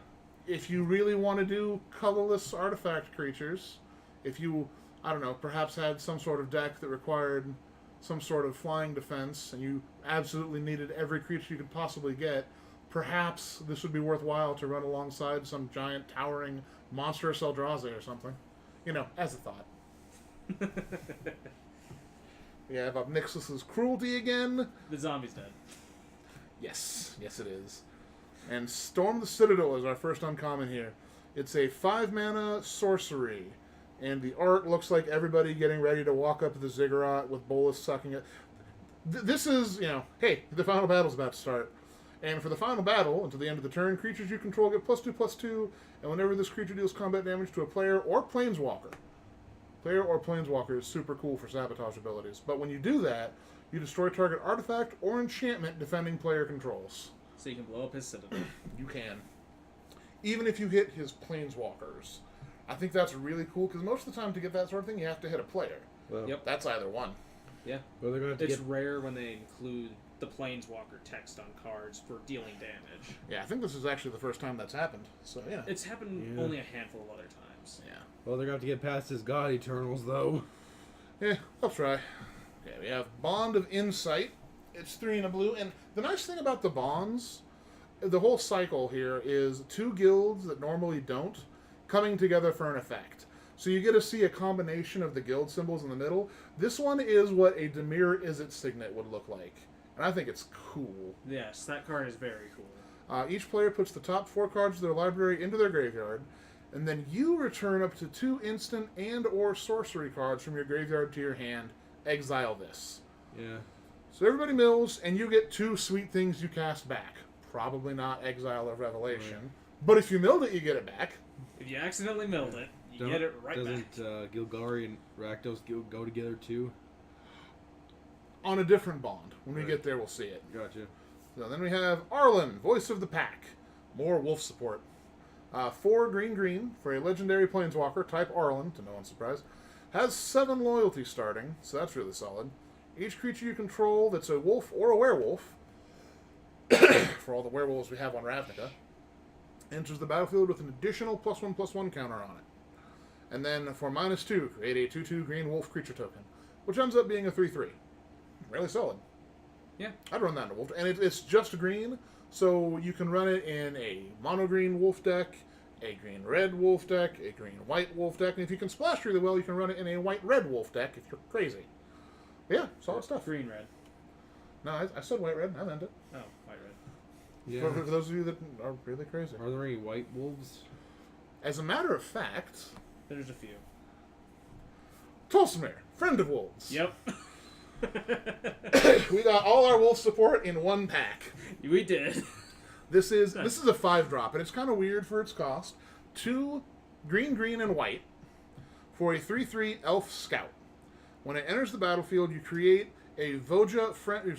This is worded differently because it's legendary. You create Voja, friend to elves, a legendary 3/3 green and white wolf creature token.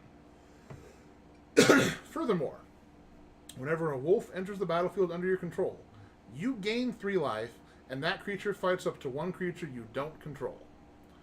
So, you start getting wolves, and they start fighting things you don't like, and they start giving you... I had to stare this thing down in Limited. That game was miserable. Because the dude had 3 Arlen's wolves, and Arlen this, and then Mowu, the dog from the other guy, and you're just putting counters on it all day. It was not a fun fight. This Moog was a hound. Does it count as a? It does not count as a wolf, It counts as a hound. but he still put counters on it. It still went and did work. So all wolves all day. We have an angel token actually. Looks like a Boros angel getting ready to stab something. I like the art. That's really good art. Indeed. It is a token. Good old Boros. All right. I think we're going to need to start going a little quicker because we are 6 packs in. Yeah. Oh yeah. 7 packs. Well, now it's 7 packs. Yeah, it's now 7 packs. First card we have is Pouncing Lynx. For 1 and a white, you get a 2/1, and as long as it's your turn, it has first strike. Okay. Nothing great. Stealth Mission. For 2 and a blue, you put 2 +1/+1 counters on target creature you control. That creature can't be blocked this turn. That's great. That's a really good card. I like it. And Proliferate makes it even better. And we have Honor of the God Pharaoh. So we have to recreate our little dude. Dang it. I tried so hard. We have Shriek Diver, which we've already discussed. We have Ward Scale Crocodile. So it's a 5-drop with 4 and a green for a 5/3, and it's hexproof. It's a giant crocodile that you can't target. Good old crocodiles in the Ravnica sewers. Crocodile, no touchy. Yep. Next we have Burning Prophet. Yep, got that guy. Commissioner We Akasugi. have Obnixilus's Cruelty. Goodbye Don't. token. No. He's so cruel, though. We have Jaya's Greeting, which is 1 and a red, and it's instant for... It deals 3 damage to target creature, and you scry 1. Okay, well, you can't deal damage to a player with it like other Searing Spear variants, but it gets you a scry, so, Yep. limited fodder. Limited fodder. We got Totally Lost Again. We got the Centaur Nurturer with the cool-looking light tree. Yeah, light tree. We have our first uncommon, which is Domri's Ambush. For a red and a green at sorcery speed, you have put a +1/+1 counter on target creature you control. Then that creature deals damage equal to its power to target creature or planeswalker you don't control. So it's a way to remove creatures or planeswalkers. It's a one-sided fight card, too. I think that's worth noting. Yes, it is. We're getting a good variety of cards, at least. Yep. We have Pledge of Unity. For 1 green-white at instant speed, put a +1/+1 counter on each creature you control. You gain 1 life for each creature you control. How much does that cost again? 3. 1 a green and a white. That's pretty strong. That seems not bad. Mm-hmm. For our Planeswalker, we have Narset, Parter of Veils. For 1 blue, she starts at 5. Each player can't draw more than 1 card each turn. Each player? Each opponent. Oh, that's way better. Yeah, it's denying opponent's card draw. Oof. If that's really good, it may get banned. Yes. What's its actual ability? -2. Look at the top 4 cards of your library. You may reveal a non-creature, non-land card from among them and put it into your hand. Put the rest on the bottom in a random order. That's pretty good. That's a really good card. Yeah, she's for 3. This was 3. For 3. Okay, sure, why not? Yeah. And then our rare is Spark Double. So for 3 and a blue, you get a 0/0 illusion. You may have Spark Double enter the battlefield as a copy of a creature or planeswalker you control. Except it enters with an additional +1/+1 counter on it if it's a creature. It enters with an additional loyalty counter on it if it's a planeswalker, and it isn't legendary if that permanent is legendary. That's really good. There's a lot of planeswalkers with static abilities that are worth doubling up on, like Arlen Cord's ability to put a counter on wolves, or since it's in blue, Kiora's ability to draw a card when a creature with power 4 or greater shows up. Just 2 cards instead. And Kiora starts at 7 health, so... Yeah, so 8 loyalty is not bad either. Yep. Spark Double, really good. Spark Double, incredibly good. And our token is a zombie army. Except it only has 3 people. Oh good, So- it's a tiny zombie army. Yes. I'm gonna be probably asking this on every Planeswalker if we do new one, like what your guys' opinions are on it. So, like, what do you think? That card is ridiculous. Narset's really good. She is incredibly powerful for an uncommon. Okay. Now, the only downside is that if you use your ability, you're not drawing any of the next 4 creatures you have coming. Right. If those are in the top 4. Or So, land.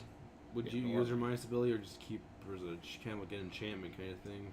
if I needed to dig, I'd use it, but she's fine as an enchant. If I'm playing something like Howling Mind to make people draw extra cards, or Fevered Visions, Font of Mythos, Nekasar, I don't want you guys drawing extra cards.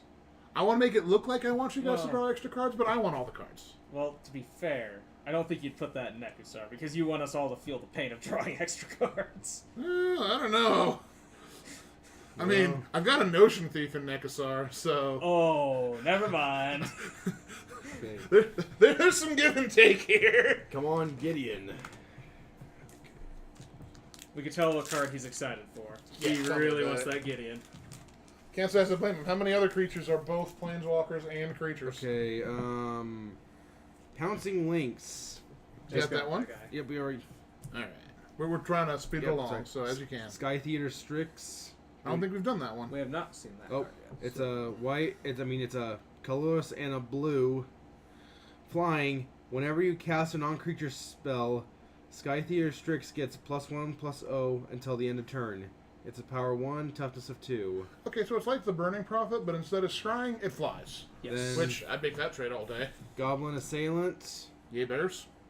Makeshift Battalion. Did we do Primordial Worm? We have We not. did not. Oh, Primordial Worm is a 4 and a green. And 7 power and 6 toughness. Oh, I remember playing with this card. It was called Scaled Worm back in the day. Did you guys go for? Nope. We have not. That's one we need to talk about. That's a good one. Yeah, we need to talk about that. What's it do? Tell the world. Tell the people. It's a black for an enchantment aura. Enchant creature or planeswalker you control. When an enchanted permanent dies or it's put in exile, return that card to the battlefield under your control. Alright, so that's dies or exile. This effect has come up a couple times, but it only works on things dying. Right. And it also works on planeswalkers. The only downside is it has got to be on something you control Right. when you cast it. If I steal your planeswalker with like a Zealous Conscripts or something, I can slip that right on there so the next time it dies, it's my planeswalker instead. Spark Harvest. Yeah, hit it. Tell us. It's a black sorcery and an additional cost to cast a spell. Sacrifice a creature or pay 3 and a black. Destroy target creature or planeswalker. Well, our zombie army is dead if we had one.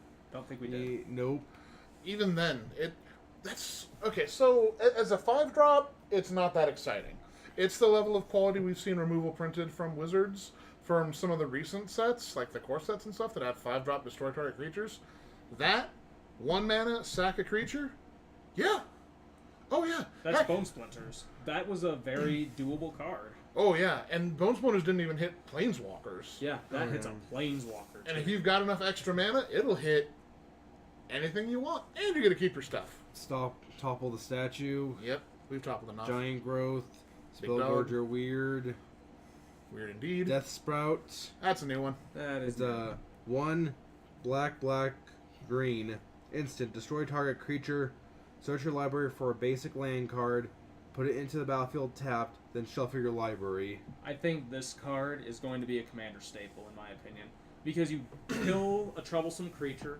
Any And- creature, not just like non-black or anything. Yeah, any creature. And you get a basic land. So it ramps for creature removal. That is so powerful. Yeah, Yeah, oh, yeah. That's 1 and a green is rampant growth, and black kills a creature. Yeah, no, that's good. That's good. Run it. Dread Malkin. Oh, it's a zombie cat. What about it? Tell us. Well, tell us. it's a black. It has menace. It's a 2 and black. Sacrifice another creature or planeswalker. Put 2/+1/+1 counters on Dread Malkin. And it's a 1/1. That's really expensive to just put 2 counters on it. Yep. Yep. Even in cat tribal, there's better cats that aren't as dead. But it is a cat that's been Lazotept. Yes. Yes, it is. Neoform. Ooh, that means we have a rare walker. Cool. All right, what's the uniform say? It's a green and a blue sorcery, and an additional cost to cast a spell, sacrifice a creature.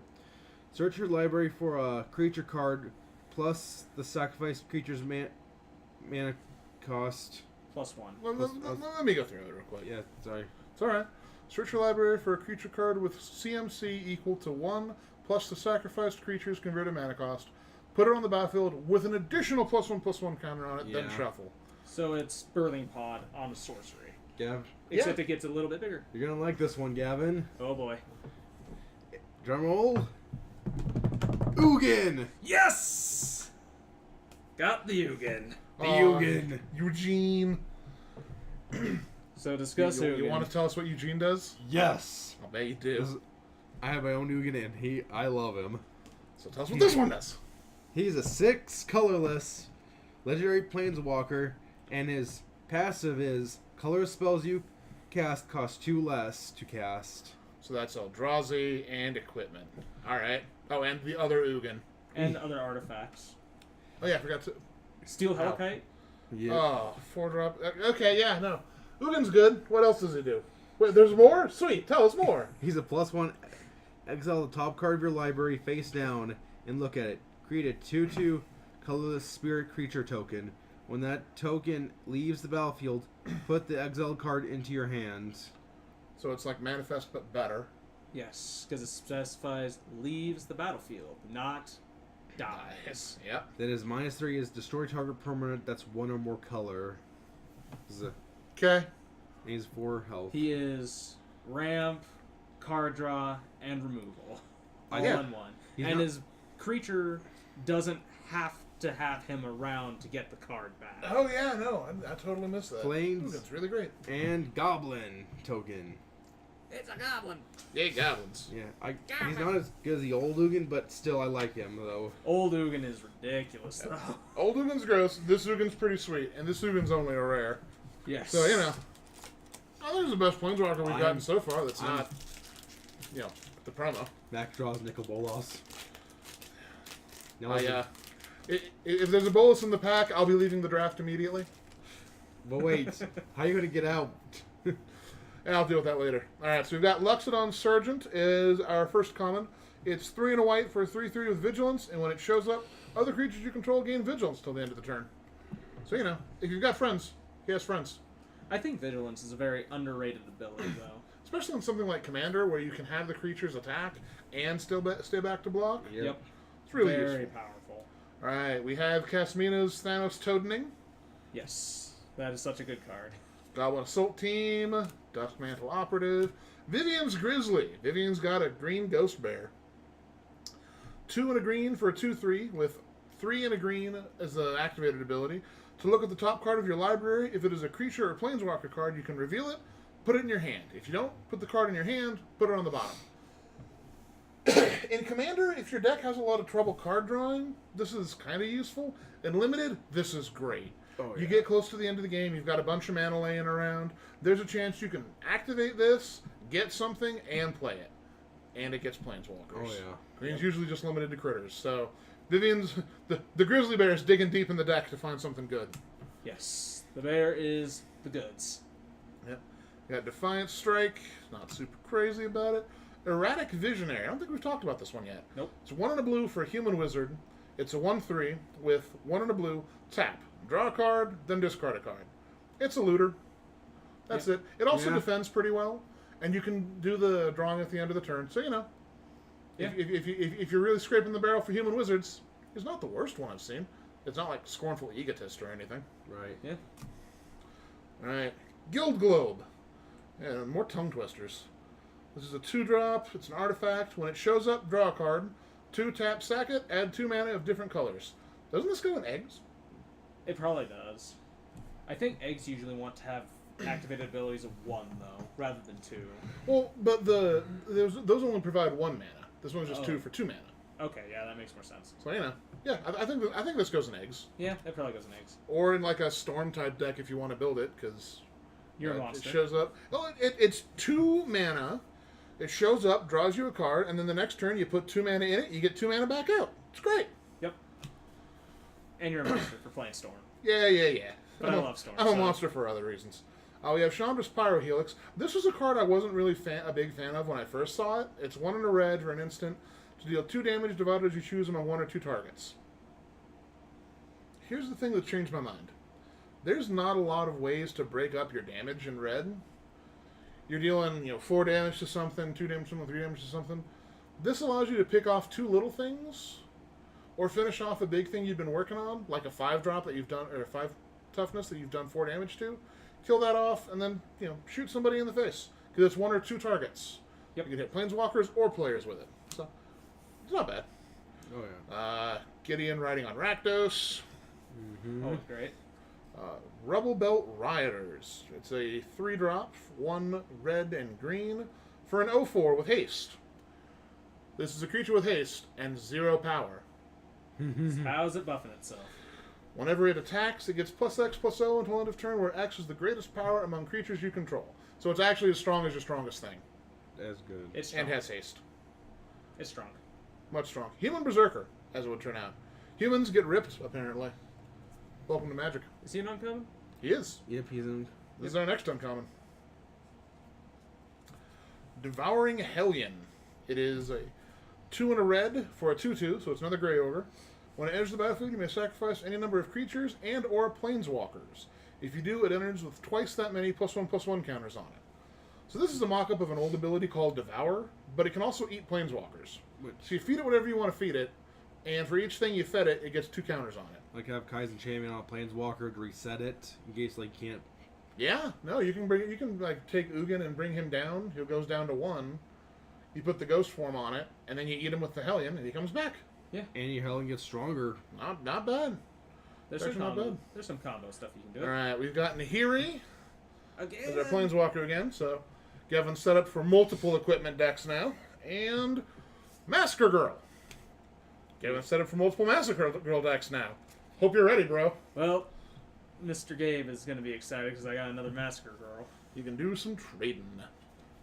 Trading. Everybody loves trading. A swamp. I really like the swamp. It is a picture of a storm brewing atop Bolus's citadel. It looks like he's about ready to finish his ascension to godhood. Yep. So I'm actually super happy with this one. The art on that basic land, believe it or not. Yes, That that is art good. is amazing. I And do. then They have really good art They in this have one. the we have lonely another farmer. zombie farmer. Zombie farmer all alone. He's still dead. He's a zombie. He was always dead. He's always been dead. He will I did- always stay dead. I had to glue him back together last time, and then all of a sudden I just no. Yeah, well, maybe next time we'll reduce him so much they have to use epoxy. Oh, So, first card in this pack is Samut's Sprint, which we've already seen. Yep. We have Martyr for the Cause, which is 1 and a white for a 2/2. More bears! When Martyr for the Cause dies, proliferate. Better bear! Extremely good bear. This is the best bear we've seen so far. We have Naga Eternal, which we've already seen. Naga, please. Goblin Assailant, which we've already seen.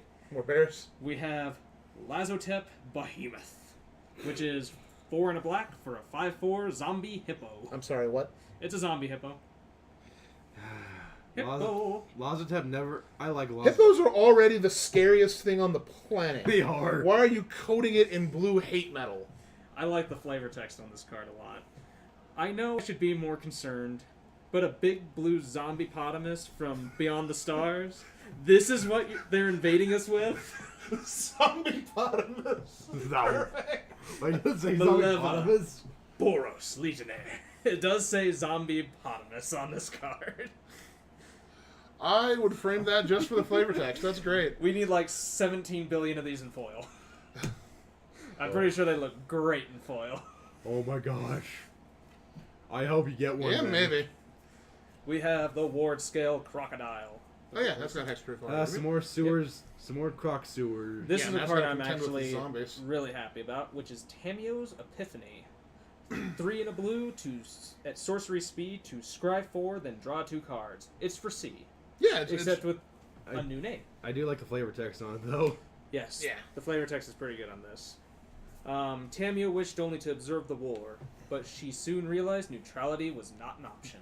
Why would, take you that, want, Sweden. why would you want to be neutral towards Bolus? She didn't want to pick sides in the war, is her lore.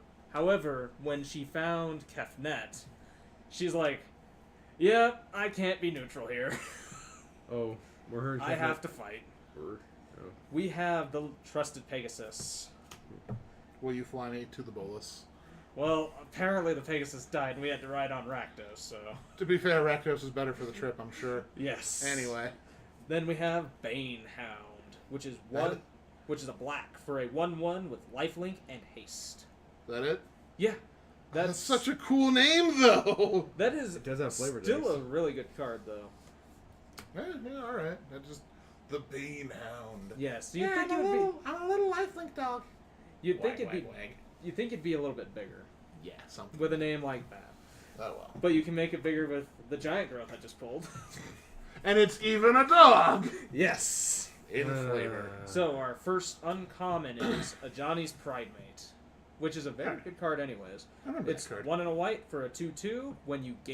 Whenever you gain life, put a +1/+1 counter on a Johnny's Pridemate. We have... That actual new best bear. Yes. We have Gideon's Triumph. Alright, how did Gideon win? For 1 and a white at instant speed, target opponent sacrifices a creature that attacked or blocked this turn. If you control a Gideon Planeswalker, that player sacrifices 2 of those creatures instead.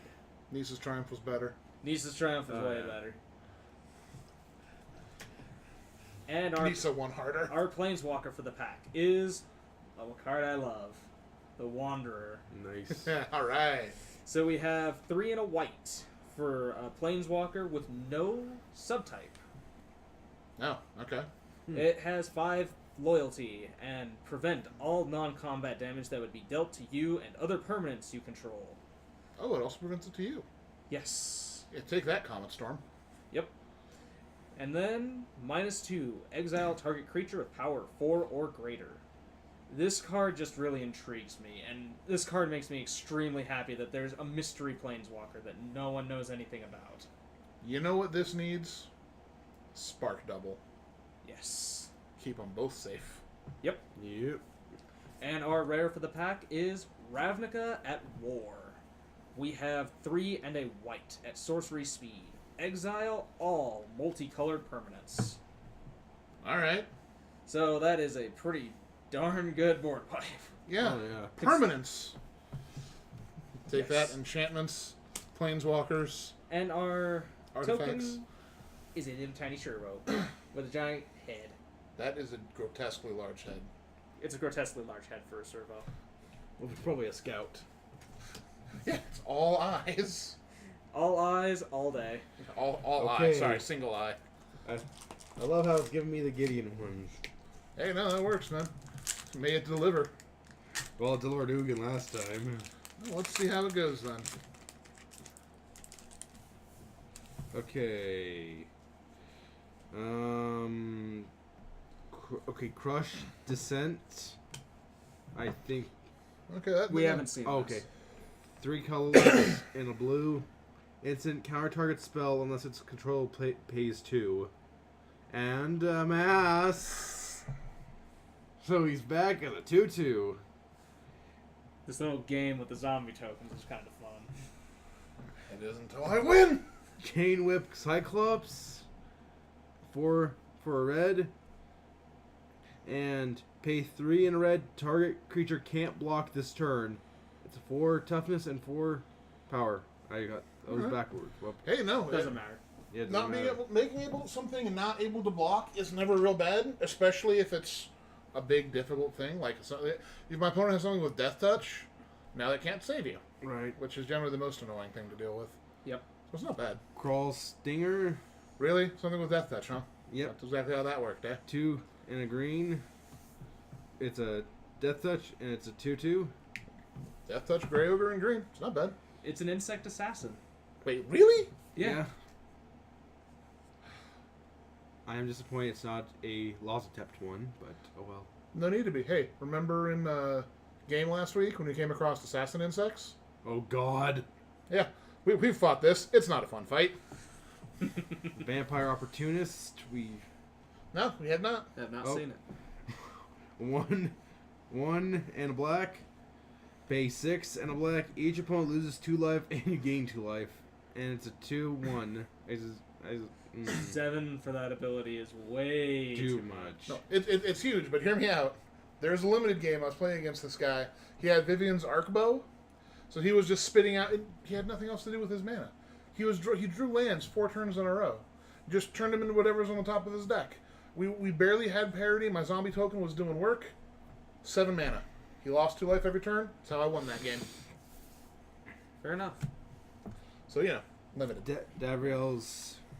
Davriel, yeah, you got yours on. Davriel's Shadow Fugue.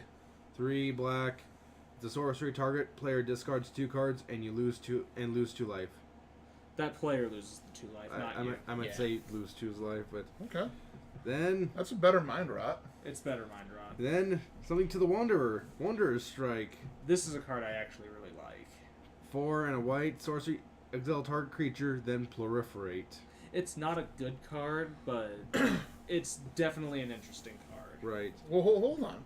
I argue that it's not bad. It's Yeah. not a bad card, but it's not. And it's exile Great. any creature. Exile any creature you want in white. White's usually got. It's your. I know we're spoiled with our Eternal format, and we can play Swords to Plowshares or Path to Exile. But this is kind of what we're stuck on. It's a little more expensive, but you also exile it. None of this dying malarkey, and then you proliferate. Yep. This is a great set for that. I would run it. Relentless Advance. Yeah, He's now 5. Yeah, zombie farmer, farmers, more zombies. Enforcer Griffin. 4 and a white. It's a flying, and it's a 3/4. You know what? In mono white, that's really solid and limited. Yeah. If I were in white green or white red or white black, I'd take that. I do like how it has flavor text from Tajik, though. Oh, a company of infantry is trapped behind the lines. We need to strike hard and fast to free them, or casualties will be horrific. Send the Griffins! Tajik. Griffins in need. Unlikely Aid. Yep. Jaya's Greeting. Spark that creature. Sunblade Angel. Hadn't done that one. That's our first uncommon here. Oh, yeah. Actually, our zombies are only a 3/3 because we exiled it with the Wanderer's Strike. No, I missed calling it, so it's still a 5/5. Yep. You gotta keep on top of that. It's a 5 and a white. Flying, First Strike, Vigilance, and Lifelink for a 3/3. That is a large amount of abilities. That's Yeah. a pretty good card. Yeah, I mean, with all Hey, this... if you can make it big enough to really support its stuff, take a look at mean, that.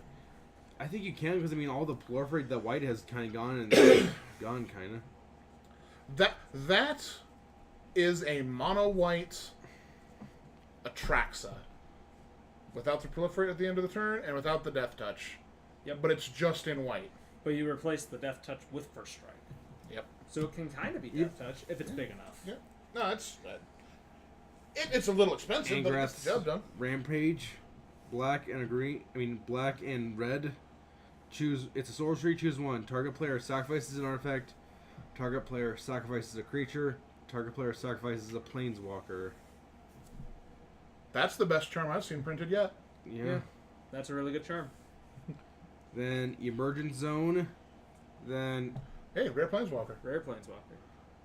Yeah, we Mythic, right. Liliana, Dreadhorde General. Nice. that's a quick, easy $30 dues. Let's see, 6 drop Liliana, I was 6 loyalty. Whoa. Yeah, no, that's solid. Whenever a creature you control dies, draw a card. So right now, she's already better than I just forgot its name. Because it says whenever a non-token creature dies, draw a card. This is any creature. So it cares about tokens. +1, spit out a token. 2/2 black zombie token. So you can draw cards off of that. Yep. Do I have good? -4. Each player sacks 2 creatures. You two, including your zombie tokens. Yep. And so when you sack 2 creatures, you'll draw 2 cards. Yep. -9. Each opponent chooses a permanent they control for each permanent type and sacrifices the rest. I hope you enjoy that artifact, creature, enchantment, land, and planeswalker, because you lose everything else. Wow. That is brutal. That wins games. Yeah. Wow. Gross. I keep everything, you're reset to nothing. Effectively, yeah. What was our token? We gotta You know. don't want to know. God, giant zombie army. Oh boy. I told you didn't want to know. You were right, but that doesn't make you any less whatever. Yeah. I think I'm good luck. I think he's good luck. Yeah, he's been popping great packs. I think. Yeah, you've been getting really good stuff this time around. Also, so far, it's a 2 mythic box. Yes. Yeah, it is. Alright. I don't know. Did someone Alright. ever do the math on? Oh, sorry. Did I was like about how many like mythics you can get, like the percentage, really? Theoretically, it's 1 out of every 8. So each box, as it has 36 packs, is roughly 3 or 4. Yep. So we've got Teo's Light Shield, the illusion that's not a wall. No escape! 2 and a blue. Counter target creature or planeswalker spell. If that spell is countered this way, exile it instead of putting it into its owner's graveyard and scry 2. That's really solid. Oh yeah. For 3 mana? That's a really solid card. No creature, no planeswalker, you exile it, and you scry. Nah, that's good. I'd play that. Yep. Turret Ogre. If something big shows up, it deals 2 damage to everybody that's not you. The other Krovod, the lesser Krovod. The 2/5, the white one. Yep. Steady Aim. 1 and a green. Untap target creature. Gets +1/+4 and reach until end of turn. Nice. When you've got to block it, and you need to have a big butt. Because yeah, +1/+4. That will take a 1/1 creature, and it blocks the Locust God just fine. Yeah. So yeah, that's solid. Charity Extractor. 3 and a black for a 1/5 with lifelink. I did like that card during the pre-release. Did it do work for you? Oh, he did work for me. The Alright. big butt kind of attributes to that. Well, yeah, he blocks anything he really wants to, and he gains you a life for each thing he blocks. That's real No. solid. I made him like into a 3/8. Gross. People were mad. They couldn't do anything to me, and I'd be mad about it too. I kept saying, "Hey, give me some charity, please." Alright, so we got Banehound again. The little lifelink haste pupper, That should be cooler than that. right? Trusted Pegasus. Band together. I don't think we've seen this one. Band Up together. to 2 creatures you control each deal damage equal to their power to another target creature. Oh, we did already. Oh, we did? Okay. Yeah. 2 creature, 1-sided fight. I like that. Spellgorger Weird. Bleeding Edge. 1 black. Up to 1 target creature gets -2/-2 until end of turn. Amass 2. So the -2/-2 until end of turn is actually really useful. Like as a post-combat trick. Yep. I got this in my limited pool. My deck only ended up having 6 uncommons and 1 rare. This was one of the uncommons. Really strong. Heartwarming Redemption. This card is really good. 2 red and white. Discard all the cards in your hand, then draw that many cards +1. You gain life equal to the number of cards in your hand. At instant speed. At instant speed. I missed that. And the art of this shows Gideon in presumably a Theros afterlife, which I thought Theros had a very different afterlife. Yes. Meeting all his friends and having the time of his life. Kithian had known war every day of his life. Now he finally knew peace. A piece of cards in your hand. But the reason this card is so important is it is Boros card draw. Boros has had problems with card draw in the past, Yeah. aside from looting effects. This gets you actual card advantage. Yeah. Okay. See it? And it and- gains your life. And it gains you life, which is really important. And it's instant speed. The instant speed is also what makes it so powerful. Oh, yeah. No, that's super great. That is a very, very powerful card. Alright, we have our Kiora Behemoth Beckoner as our Planeswalker again. When you want to draw cards and you want to untap stuff. Oh yeah. And Silent Submersible is our rare. It is a vehicle. Blue for a 2/3. Whenever it deals combat damage to a player or Planeswalker, draw a card. Crew 2. It draws you cards. Oh, It draws yeah. cards. It's cheap. Mm-hmm. It does it even if it's Planeswalkers. Yep. It just Alright. deals combat damage to Yeah, a player combat damage. or Planeswalker. Doesn't do it if you hit a card. Yep. Mm-hmm. So, you know, I think we exhausted the conversation about this card. Yep.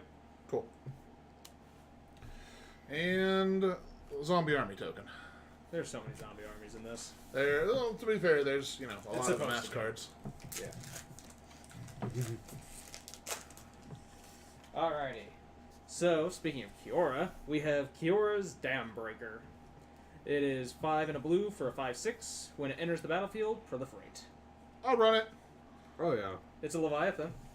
Okay. So it fits Kior's theme of Well, Leviathans. it should. It's Kior's creature. Yeah. Chain Whip Colossus, we've already discussed. Tithe Bearer Giant. We talked about that guy. Yep. I'm a fan. Vivian's Grizzly. Very big fan of that. We also talked about that one. It's a bear that digs. We have Sarkin's Catharsis. Sarkin Dragon Fist. Yeah. Again, Sarkin Catharsis. Say that real quick. We have Vraska's Finishers, our next card. Oh, Vraska does something finally. So we have 2 and a black for a 3/2 Gorgon Assassin. When Vraska's Finisher enters the battlefield, destroy target creature or planeswalker an opponent controls that was dealt damage this turn. So it's old Vraska's +1 ability on a creature when it enters. Except it Okay. can also hit planeswalkers. So if something's been hurt and not killed, that'll kill it. Yes. Yeah. All right. I guess if you're playing with pingers, that's passable, but Yeah. all right. We have Saheeli's Silverwing, Yep, we talked about that. the Bloom Hulk, which is really good. Oh, love that guy. We have the Charmed Stray. It is 1 white for a 1/1 lifelink. When Charmed Stray enters the battlefield, put a +1/+1 counter on each other creature you control named Charmed Stray. It is missing a card text of, you can have as many of these in a deck as you want. I don't think it's missing that. I think it's missing this. I think it's designed for limited, and it shouldn't have that. I think it should have that. I think you are wrong, and you don't want to see what happens when you open 6 of those in your pool. True. We have Aven Eternal. I think we discussed that card. Yep. right? It's a 2/2 that brings a zombie when it shows up. Yep. Yep. Still really good. Windrake with a buddy. So, what's our thing up to? Yeah, it's an 8/8 now. Liliana's Triumph. For 1 and a black, each opponent sacrifices a creature. Goodbye. Take that, zombie. If you control a Liliana Planeswalker, each opponent also discards a card. Okay, so it's 1 creature and 1 card if you have a Liliana? Yep. For how much? 2. 1 and a black at instant speed. I would still win with Nisa. Yeah, Nisa's Triumph is so good. We have another bond. The Bond of Flourishing, which is the combination of Simic and Selesnya. That sounds terrifying. So, for 1 and a green at sorcery speed, you look at the top 3 cards of your library. You may reveal a permanent card from among them and put it into your hand. Put the rest on the bottom of your library in any order. You gain 3 life. That's really good. It's really good. Yeah, it's like Mulch, but slightly better. So, this Planeswalker, I think, is extremely powerful for an uncommon. All right. It is Saheeli, Sublime Artificer. Oh yeah, definitely. You pay 1 and 2 hybrid blue or reds. She starts at 5 loyalty. And whenever you cast a non-creature spell, create a 1/1 servo artifact creature token. Let me get that straight. So all the cards so far that care about non-creature spells get a little bit bigger and either fly or give us scry. This just straight gives us more dudes, Yep. and it's a 3-drop. Yes. And you say there's additional text. Yes. Please continue. -2. Target artifact you control becomes a copy of another target artifact or creature you control until end of turn, except it's an artifact in addition to its other types. So you can change your Soul Ring into a Grave Titan.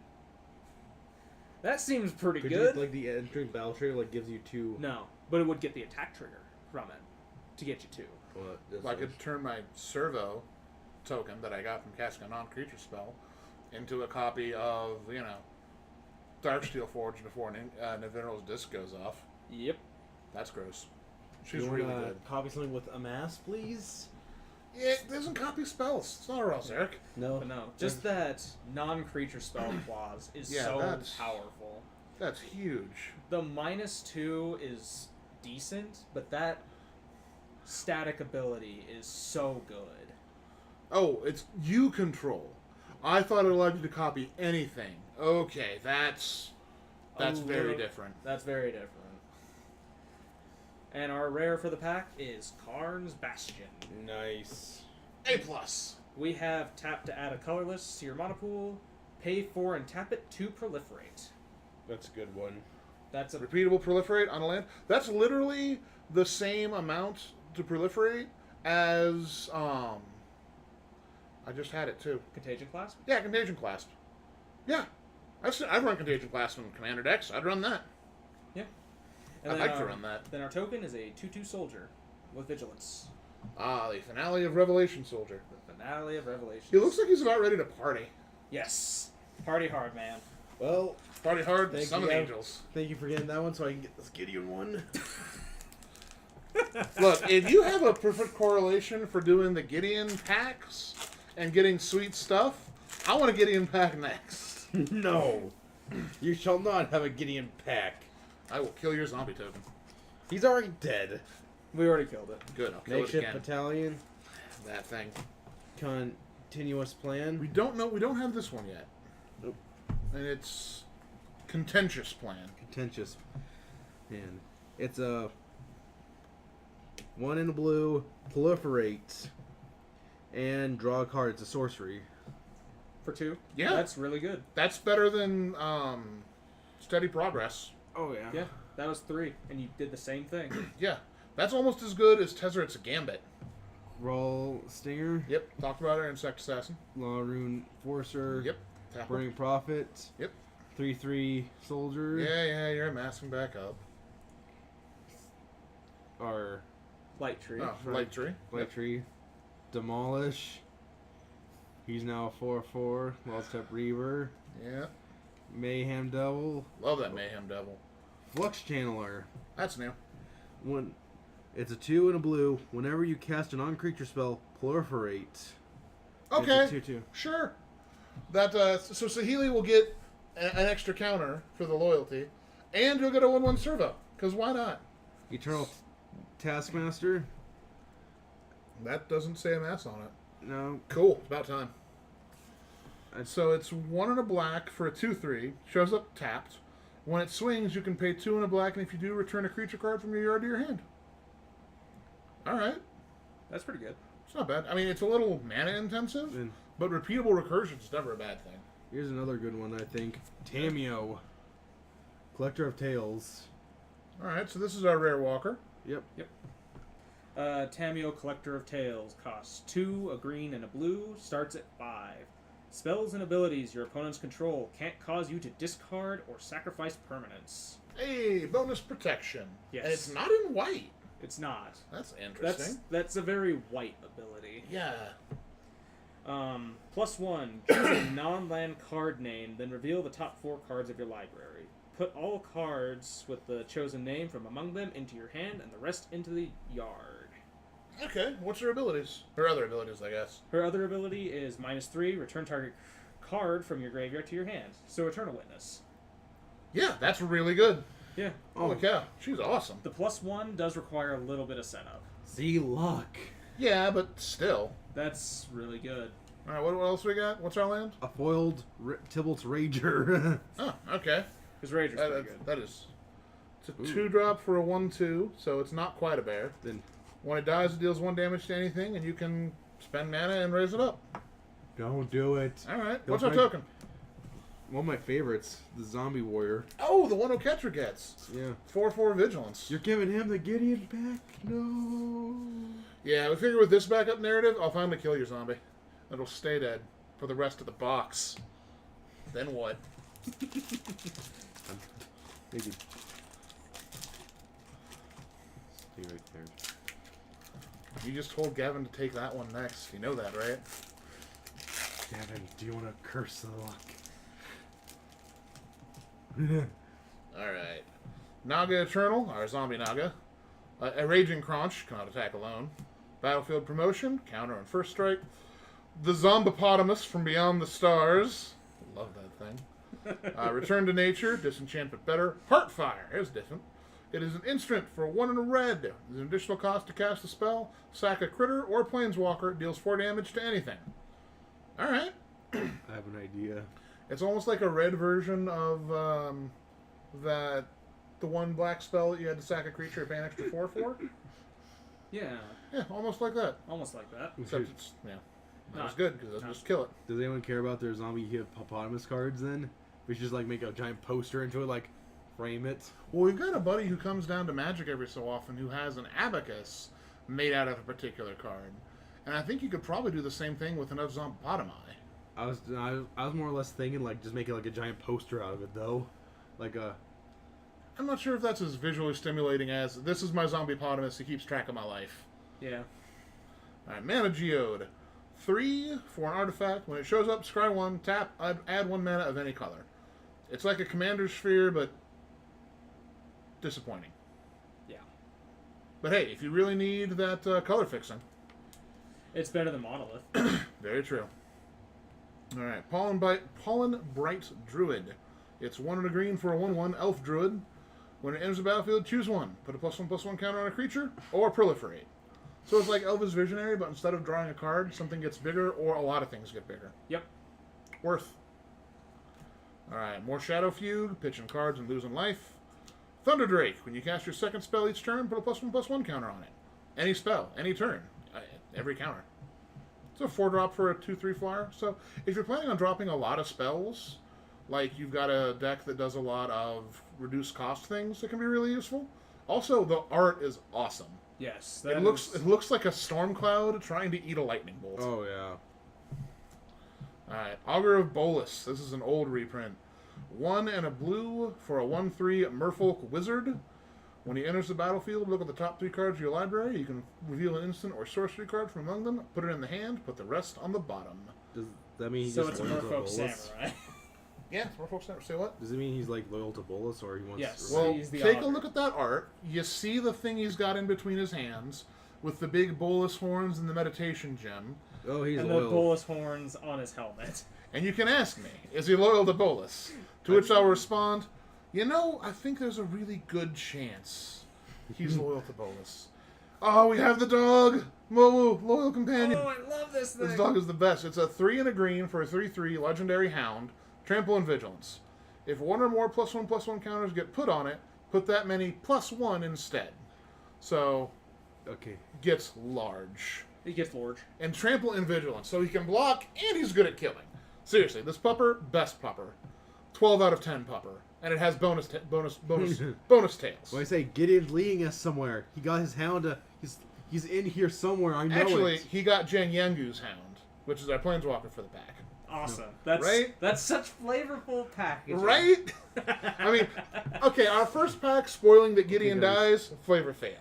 This pack, dude and his pupper showing up together, flavor bonus. He's leading us to Gideon. He's somewhere in here. We'll get there. Calm down, man. 2 and a green for a 3 loyalty walker, so he's kind of fragile. Yes. Each creature you control with a +1/+1 counter on it has tap, add 1 mana of any color, and then you can take a counter off to put a counter on something. That sounds like +1/+1 that counter for a one. creature. That sounds like that one Rishkar. Yeah, Rishkar Pima Renegade from Kaladesh. Yeah. Actually, if you're going to do a Mowu deck, having Jiangyangu and Rishkar would be really solid, throwing counters on the dog all the time. Yep. Very nice. More counters, more days, more forever. Alright, our rare is Enter the God Eternals. Oh, hey, it's the Spotlight Act 2. They got the little cool stuff on the bottom. Awesome. I'm annoyed you have to go and really find the tiny text now, Yeah. but it's there. So this thing is a sorcery for 2 blue, and black. Enter the God Eternals, deals 4 damage to target creature. You gain life equal to damage dealt this way. Target player puts the top 4 cards of the library into their graveyard. Amass 4. Thick zombies, everybody. Do you know how much he is now? Yeah, he's an 8/8. We've got a devil token. When the devil dies, it deals 1 damage to something. This is Tybalt's friend. I also can't believe Tybalt has friends. It's been a long time coming from Innistrad. Tybalt's done very well for himself.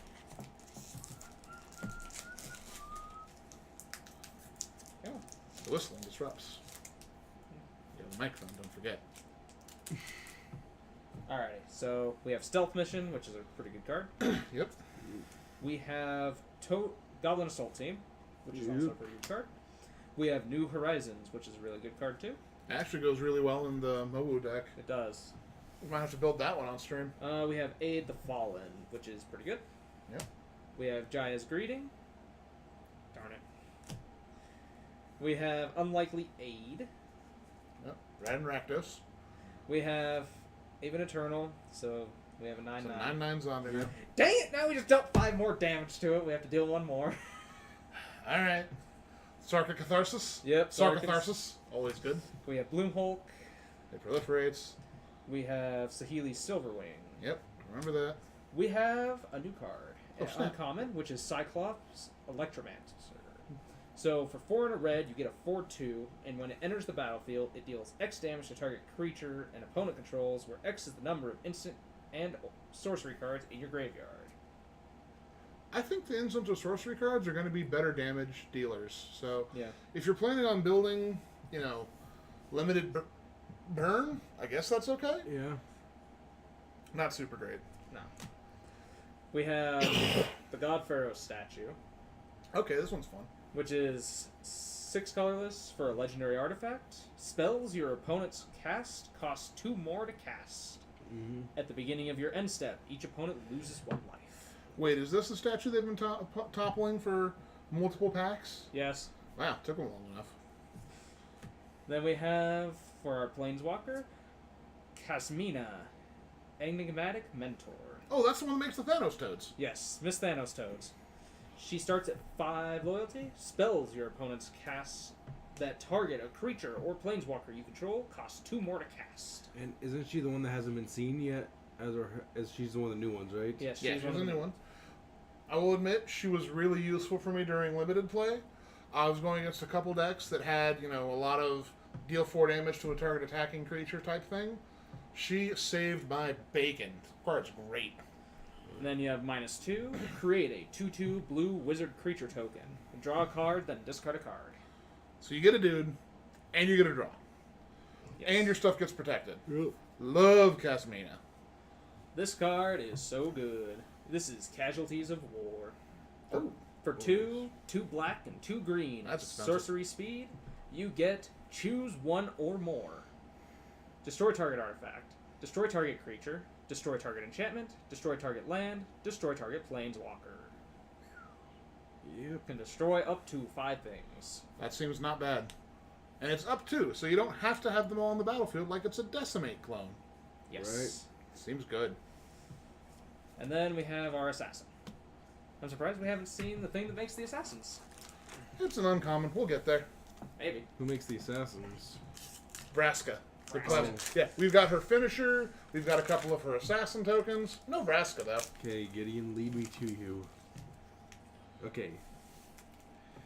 Tails Light Shield. Yep. No Escape. Yep. Oh, sorry.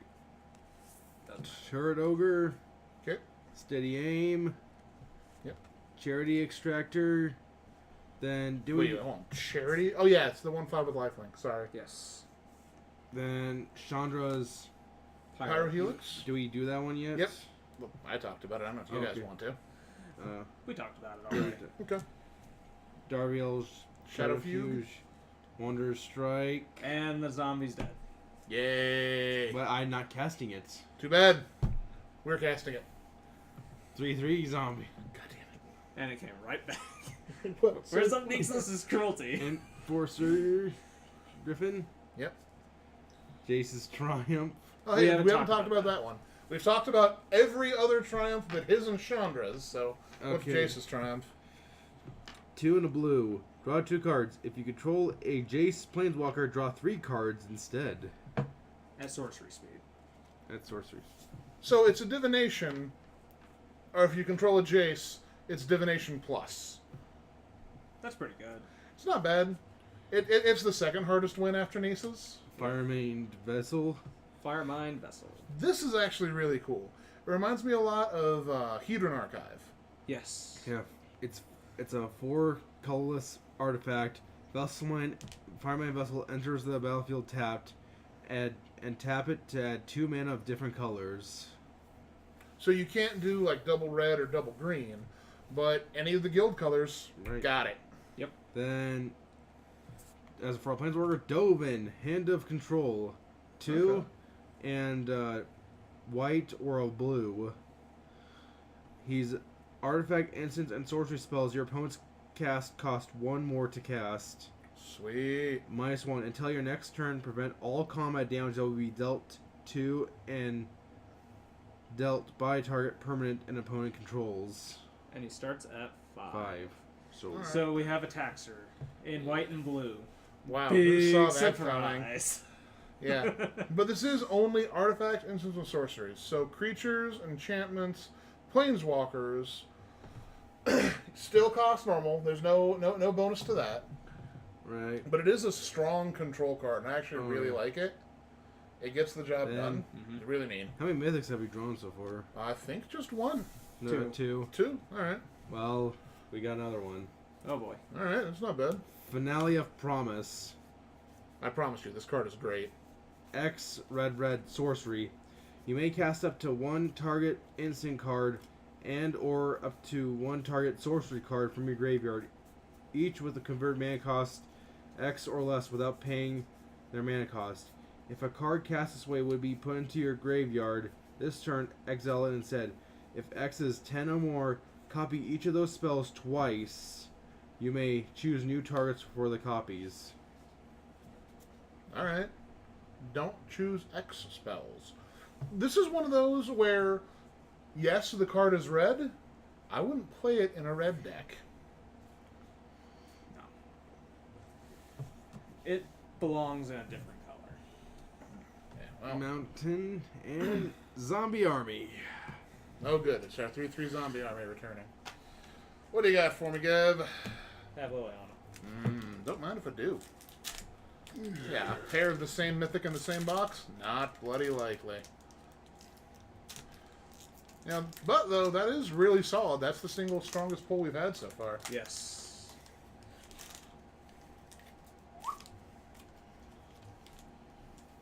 Alright. It's how we're starting to get more copies of the cards, though. Martyr for the Cause, Best Bear. Contentious Plan, Proliferate, Draw a card. I'm noticing a theme in this pack. Blind Blast. This card is awful. I don't even want to talk about it. It's 2 and a red for an instant. Deals 1 damage to target creature. That creature can't block, and draw a card. Okay. That's too expensive for that. Yeah. Yeah. That needs to be like that needs to be 1 red. one That red. does. Yeah, at best. Battlefield Promotion, Forced Landing. I don't think we've got this one either. Nope. 1 and a green, put target creature with flying on the bottom of its owner's library. That is a mighty fine God Eternal Kefnet you'd have there. It's a shame that you have to draw your entire library to get back to it. Forget that 3 from the top malarkey. Put that sucker on the bottom. Yeah. Or with Locust God. Wait. But, oh, he couldn't put it back in the command zone. He would have to, He'd have to. but it still costs more to cast it now. Yep. So rather than, cheating it back from his graveyard. He's probably watching us right Full of now new and cards. says, Yep. I don't know. Alright, Soren's Thirst. This is a reprint, but it looks really cool because it's got the new context of Soren and Nahiri fighting all over the place. Yep. Black. Deals 2 damage to target creature, you gain 2 life. That makes no sense because Nahiri is not a creature. In the art. Okay, yes. Also, I like the flavor text. Last time we saw Soren and Nahiri, she left Soren in a wall with gears tearing at his internal organs so he couldn't focus enough to get out. So the flavor text here is, I see you're out of the wall. That's great. Well, Spark Harvest. He's That's probably the card. pissed. Yes. Why imagine so? Because Thundering Ceratok. isn't his back ripped up? Yes. It's probably healed by now, but yeah, she had stone gears grinding away at his insidey bits, and nobody's really fond of that. But yeah, Thundering Ceratok. It's 4 and a green for a 4/5 Rhino. That does not look like any Rhino I've ever seen. With Trample, and when it enters the battlefield, other creatures you control gain Trample until end of turn. Trample kills people. Kills tables of people. This by itself is good enough for just a real quick run in an Omnath deck to just finish murdering everyone out there. Mm-hmm. Yep. Trample good. A+ Trample. If you have no other way to get Trample onto your dudes, consider it. But Overrun also exists. Yes. And here are your Stoneblades we don't need to worry about. Tamiyo's Epiphany. We already got it. Yeah. It's 4C. Yeah, but it looks really cool. It does look really cool. Ral's Outburst. He mad, yo. Alright, so first uncommon of the pack. 2, a blue, and a red for an instant. Deals 3 damage to any target. You look at the top card of your top 2 cards of your library. One of them goes in your hand, and the other in your graveyard. Question: why is he zapping Lazatev? Is he just? I know. Because he's done with working for Bolus. Because he realizes he's going to lose his spark, and that sucks. Yeah. No, this is solid. There's a card called Tower Spirit. There was a 2/2 flyer that had the whole look at the top card, 2 cards in your library, 1 in the hand, 1 in the graveyard. I run that. I'd run this in a heartbeat. 3 damage to whatever you want, and then do that? Seems good, man. Yep. Alright, Tibble's Rager. We actually got this as a foil one first, so Yep. go figure that out. Dovin's Veto. So this is our third uncommon. So we've got a rare or mythic rare Planeswalker waiting. Dovin's Veto. 1 and a blue, white and a blue. Instant. This spell can't be countered. Counter target non-creature spell. The best negate. I'm actually kind of mad. Because Dovin's name is Dovin Baan. Baan. This card should have been called Dovin's Ban. It should have been. It would have been great. Oh, that would have been. Alright. Chandra, Fire Artisan, is our Planeswalker for the pack. 2 and 2 red for a 4 loyalty Planeswalker Chandra. Her static ability is whenever 1 or more loyalty counters are removed from Chandra, Fire Artisan, she deals that much damage to target opponent or Planeswalker. She has a +1 of exile the top card of your library. You may play it this turn. Note, it says play, not cast. You can play lands with her. So, do that +1 before you drop your mountain for the turn. Just in case. So, and is she a rare? Yes, she is rare. Oh. And her -7 is exile the top 7 cards of your library. You may play them this turn. I'm going to be honest, the red Impulse Draw, my favorite part about it is when you can get it for free. Because otherwise it takes mana to draw these cards, which you only get to play for the turn. With that, you get to play any of them with no mana invested, so you have the full mana to actually play the spells. It's about time, Wizards. Get it together. We have an island and another zombie army to go with our 3/3 zombie. Yeah. Alright.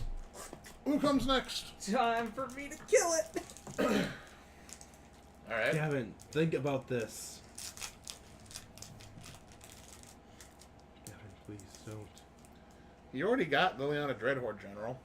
So we have Ironclad Krovad, Yep, we know that guy. Ashiok Skulker. We know that guy. That guy's terrifying. Yes. Honor the God Pharaoh. Have we talked about this? I don't Yes. think We have. Yeah, we did. Yeah, we talked about that. The Rising Populace, which is a really cool card. Yep. Flavorfully nuanced. Kronk Wrangler. Pull the lever, Kronk. Yep. Wrong lever! Perfect. Where was that Tithe from? Bearer Giant. Emperor's New Groove. What was Here's a card we Emperor's haven't talked about. We'll get there. Presmite is 2 color. It is 2 generic for a 2/1. You can pay 2 to add 1 of any color. So it's a filter. Yeah. Yeah. Well, what's its creature type? Golem. It supports Golden Tribal, so therefore it's not absolute bottom tier. Herald of the Dread Horde. We don't make it bigger because it has not died. There is Golem tier. Golem Tribal. Yes. Not very much, but yeah, it exists. Thundering Ceratok. Very good. Yep. Card we have not gotten yet. Wall of Runes. 1 blue for a 0/4 Defender Wall. When it enters the battlefield, scry 1. This is really No. useful. Did a lot of work during the limited stuff, and it's a turn 1 play. Yep. My farmer is getting walled off.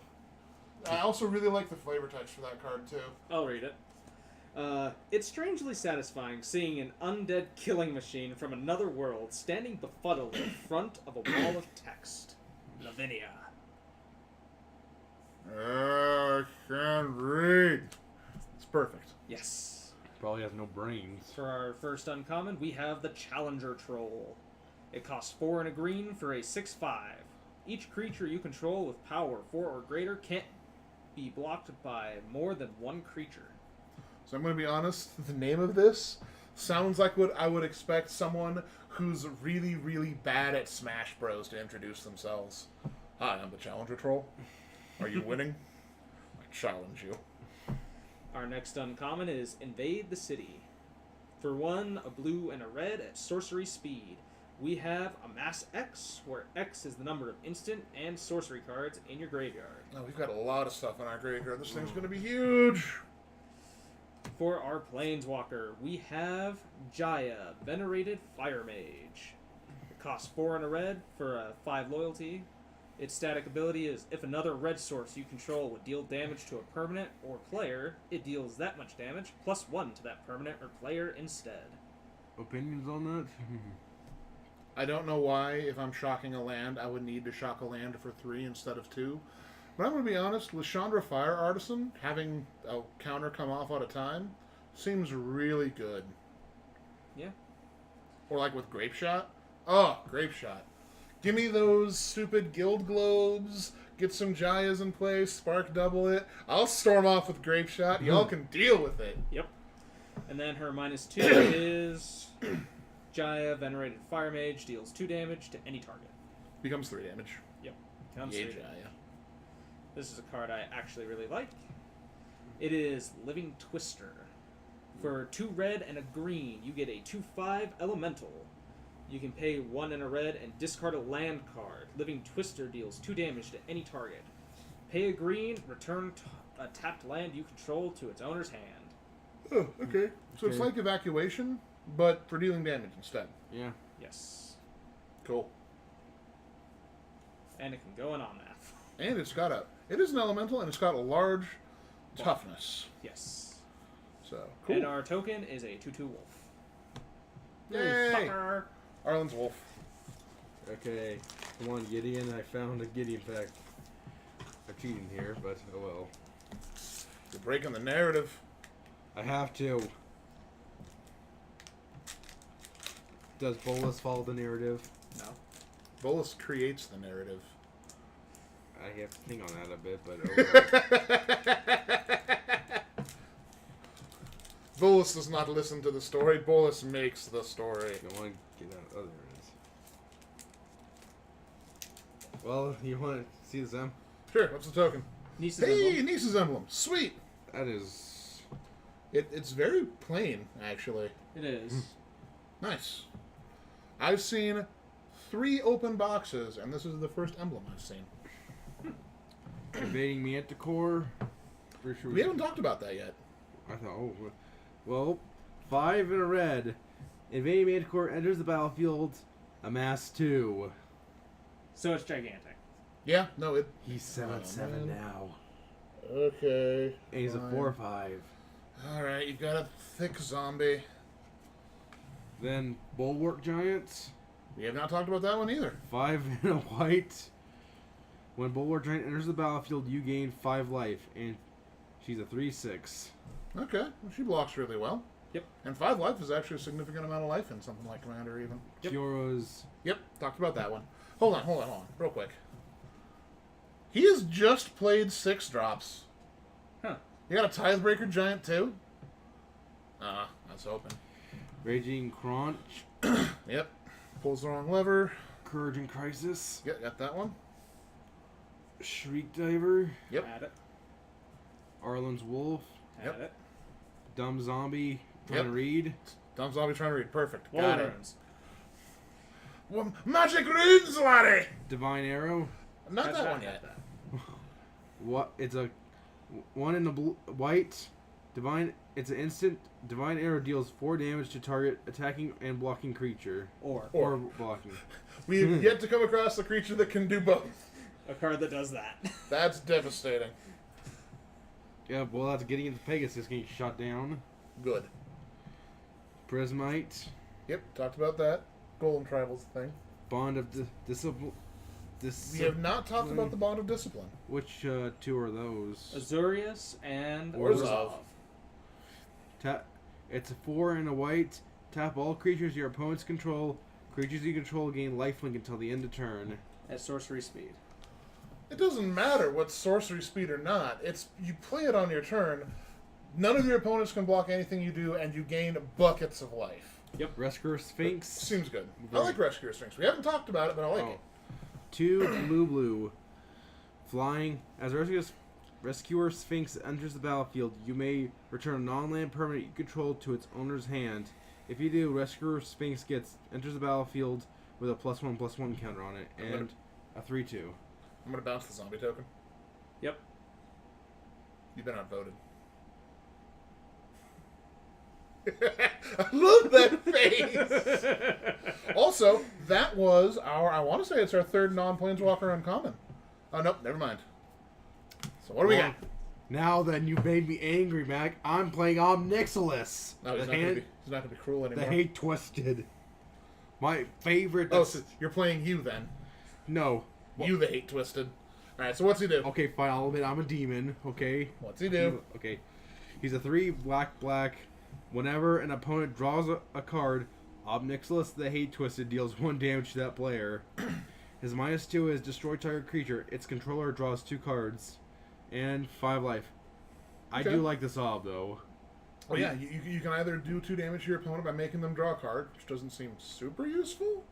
But, on the other hand, you can blow up your own dude and draw 2 cards off it, which seems great. He saved me in limited, though. Yeah.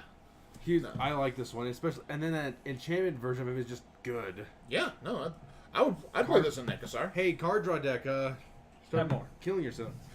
But then Tomic, the Distinguished Advocist. Yep. He's a white Racist. with a flying, lands on the battlefield, and land cards in graveyards can't be the target of spells or abilities your opponents control. Your opponents can't play land cards from graveyards. Wow, take that on, Neth. Or Lord Windgrace. It says I can't. It says I can't target them either. Right. All right, fine, I guess. And it flies. This guy is gonna make probably not a bunch of serious splashes in Modern and other stuff because they don't do a lot of land shenanigans. But he's cheap. He's a human. He's good in humans. He's good in death and taxes. Oh, He's solid stuff. then Mountain.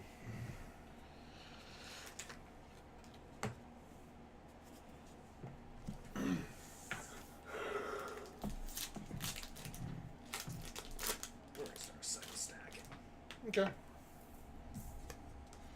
You happy so far, Gavin, with your pulls? Yes. The pulls I've had are awesome. Okay. Got some sweet stuff. Ugin Right. is the one I Oh, was yeah. most excited that I got so far. Eugene, Karn's Bastion. You've got Liliana. I mean, it's some good stuff, man. There's a lot of good stuff in this. Oh, then that blue. If I can, I don't. Yeah, Finale of Revelation Finale. and the finale of the Red, whatever that one was. Promise. Promise. Yeah. Promise of a letdown. It's still a good card. Though. I mean, it's in the wrong colors, I think, too. Like, You definitely have to You guys- play it with something you else. guys, I have to agree with you Probably guys. blue. So you got Sky Theater Strix, which we talked about. Blind Blast, which I despise. Luxon Surgeon that gives everybody vigilance. Kaya's Ghost Form that brings them back from the dead. New Horizons that Distinguished Advocate shuts down. Callous Dismissal, bounces stuff and gives you a 1/1 zombie. Yeah, ways Arboreal back. Grazer. Okay, this guy I'm actually really happy with as a creature. Arboreal Grazer for 1 green, 0/3 beast with reach. So the reach is just a little bit of extra value, so it's not a useless blocker. It deals with Windrakes and other stuff. But when it enters the battlefield, you can put a land card from your hand onto the battlefield tapped. No extra searching, no extra other stuff. We have Sicklius asking how many more? How many more packs we got, Gav? No idea. How much do we need to speed this up by? We have That's the Grazer, Arrow, Ceratok, D-Spark again. Good stuff there. 9.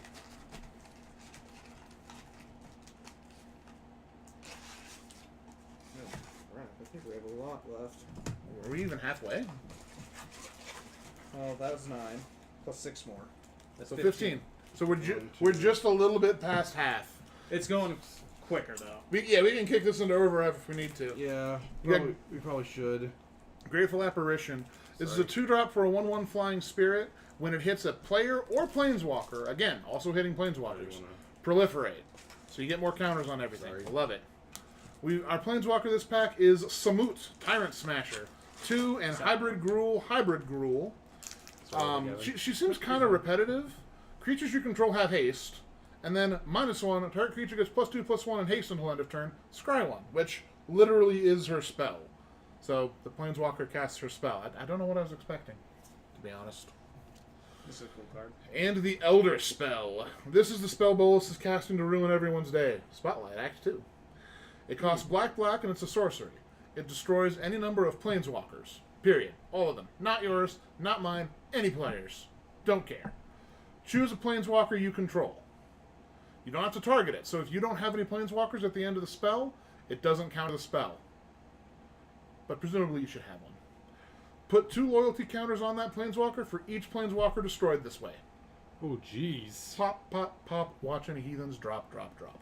Yeah, see? Chandra's Pyrohelix is a foil, and we have the wizard token that goes with Kashmina. Then the wizard, I will note, looks nothing like Thanos. I am offended.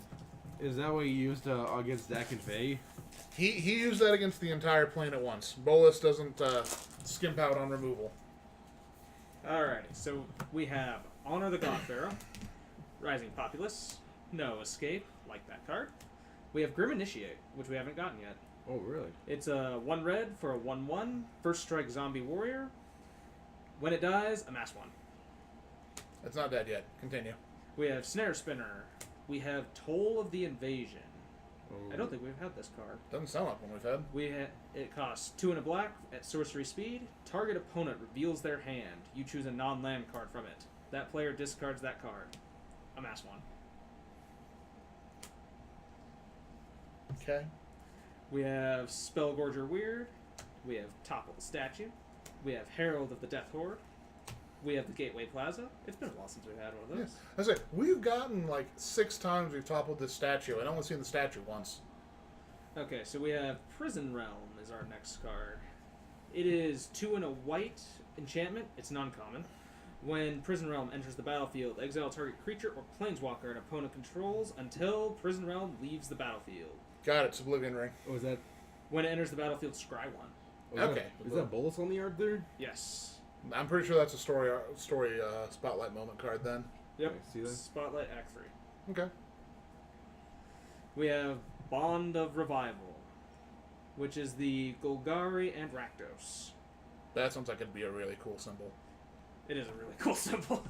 Oh, sick. Oh, did you want to see it back? Nah, I have to say that. We have 4 and a black at sorcery speed. Return target creature from your graveyard to the battlefield. It gains haste until end of turn. And haste! Which one is... Golgari and Rakdos. Oh, Gilgarian. And we finally got Vraska as our planeswalker for this pack. Wow. Alright, finally. Vraska Swarm's Eminence. 2 and 2 hybrid black greens. It starts at 5. When a creature you control with a death touch deals damage to a player or planeswalker, put a +1/+1 counter on that creature. That seems not excellent, because it's very specific. Right.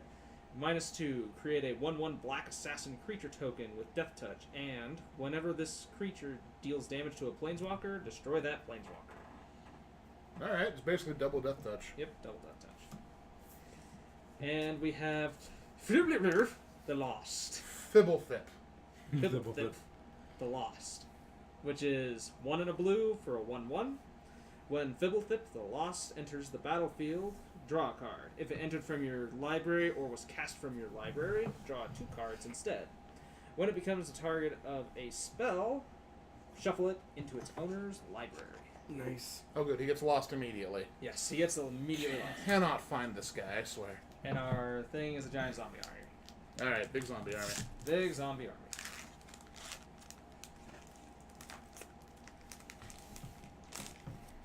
Do we want to go 2 at a time? Probably should. It's I think we can just skip to any uncommons that are really cool, and then Right. do our rares and planeswalkers. First Dawnbreaker, Chain Whip Cyclops. Do you guys want me to say them out loud? Nah. Oh, Teferi's Tempest is actually really cool. Sorry. 1 in a blue. Oh, Nisa's Triumph. Sweet. Another one of those. You got Kaya, another Kaya, and another Karn's Bastion. Sweet. Sweet. Oh, and you got the Spirit token for Ugin. Yay! Nice. Alright. Our planeswalker is... Hey, you got a rare one. Nisa, who shakes the world. Hey, I have the emblem. Right? The only one I've seen that's got one. 3 and 2 green. Whenever you tap a forest for mana, add an additional green, because I can read colors. +1 is put 3 +1/+1 counters on a 1 target non-creature land you control. It becomes an elemental with vigilance and haste, still a land, still a creature. And you get an emblem with your lands are indestructible, and you can search your library for any number of forests, put them on the battlefield tapped, and then shuffle your library. Really strong, really strong. Okay. I got Ashiok Dreamrender. Okay. It is 1 and 2 hybrid black or blues. It starts at 5. Spells and abilities your opponents control can't cause their controller to search their library.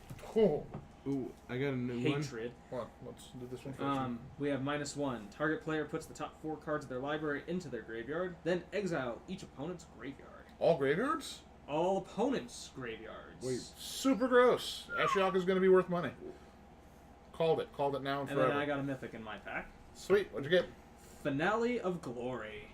You're 3 of 5 on the finales. So we have X and 2 white at sorcery speed. Create X 2/2 white soldier creature tokens with vigilance. If X is 10 or more, also create X 4/4 white angel creature tokens with flying and vigilance. Seems good. And we're... Okay, there's Ashiok. Good. I got Jace, Wielder of Mysteries, Yay! Island, and a Wizard. What's the... Oh, yeah, this is the Planeswalker. Never mind. I don't know what I was thinking. Can I get it back? Yep. Thanks, bro.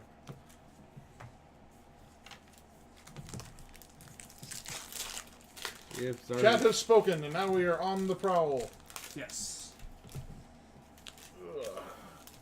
Got another Tybalt, and I got the Oath of Kaya. Oath of Kai is actually really sweet. I like it for its other stuff. Yes. Alright. What it does is when it enters, it deals 3 damage to any target, and you gain 3 life. And whenever an opponent attacks a planeswalker you control with 1 or more creatures, Oath of Kaya deals 2 damage to that player, You gain 2 life. and you gain 2 life. Got the new Sorin. Nice. He gives all your stuff lifelink. And he's pissed. Yeah, he does still have giant wounds on his back, bleeding blood. Yep. And no wonder he is salty. Good lord. He is a very salty salmon. Alright, so this one has 2 planeswalkers in it. Wait, they have 2 Planeswalkers in them? There's only one way that happens. So we've got a Dovin, another Dovin, Oh. and a Foil Jaya. Oh, interesting. Yeah, that's how you get 2 planeswalkers. Also, the Parhelion 2. Congratulations, Gavin. You have the big flying boat. It is 8 mana for a 5/5 vehicle. Flying, first strike, vigilance. When it attacks, create not 1, but 2 4/4 white angel tokens with vigilance and flying that are also attacking. This thing is large. It is Lorge Borge in charge. You got... We also got Chandra's Triumph. Nice. Sweet. Finally. What's Chandra's one? We talked about the others. Yep. 1 and a red at instant speed. Chandra's Triumph deals 3 damage to target creature, planeswalker, and opponent controls. Chandra's Triumph deals 5 damage to that permanent instead if you control a planeswalker. That is Chandra. Cool. Then I got a foiled Pollen Bright Druid Cool. and a Bioessence Hydra Nice. What was the planeswalker for the pack? with a Wanderer. Oh, okay. So is it in here? I gave it to you. Oh, okay. So Bioessence Hydra is a 4/4 with trample, and it gets a +1/+1 counter for each loyalty counter on your planeswalkers you control. And when loyalty counters go on your planeswalkers, it gets more counters. So, it feeds off with planeswalkers. We have Teo the Shield Mage, which we have not seen yet. Finally. It costs 2 and a white. You have hexproof. That's already That's really good. Yeah. -2, create a 0/3 white wall creature token with Defender. And he starts at 5. Yeah, he's just an enchantment. That's cool. I got a And then Narset's Reversal is the rare. Citizen. Okay. Hey, an all-color citizen token. Then we have the Narset's Reversal, which is 2 blue. Copy target instant or sorcery spell, then return it to its owner's hand. You may choose new targets for the copy. Then That's a pretty powerful I spell. got a new one, Domri's Anarch of Bolus. All right. He's a 1 red and green. Creatures you control get +1/+0. +1 add red or green. Creature spells you cast this turn can't be countered. -2 target creature you control fights target creature you don't control. And he's 3 health. All right. He's tiny, but he's solid. All right. This one had a Narset Charter of Veils as its normal planeswalker, and its rare was Feather the Redeemed. I didn't know Feather needed redeeming. Can't even talk.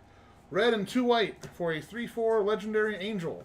Whenever you cast an instant or sorcery spell that targets a creature you control, exile that card instead of putting it in your graveyard as it resolves. And if you do, return it to your hand at the beginning of the next end step.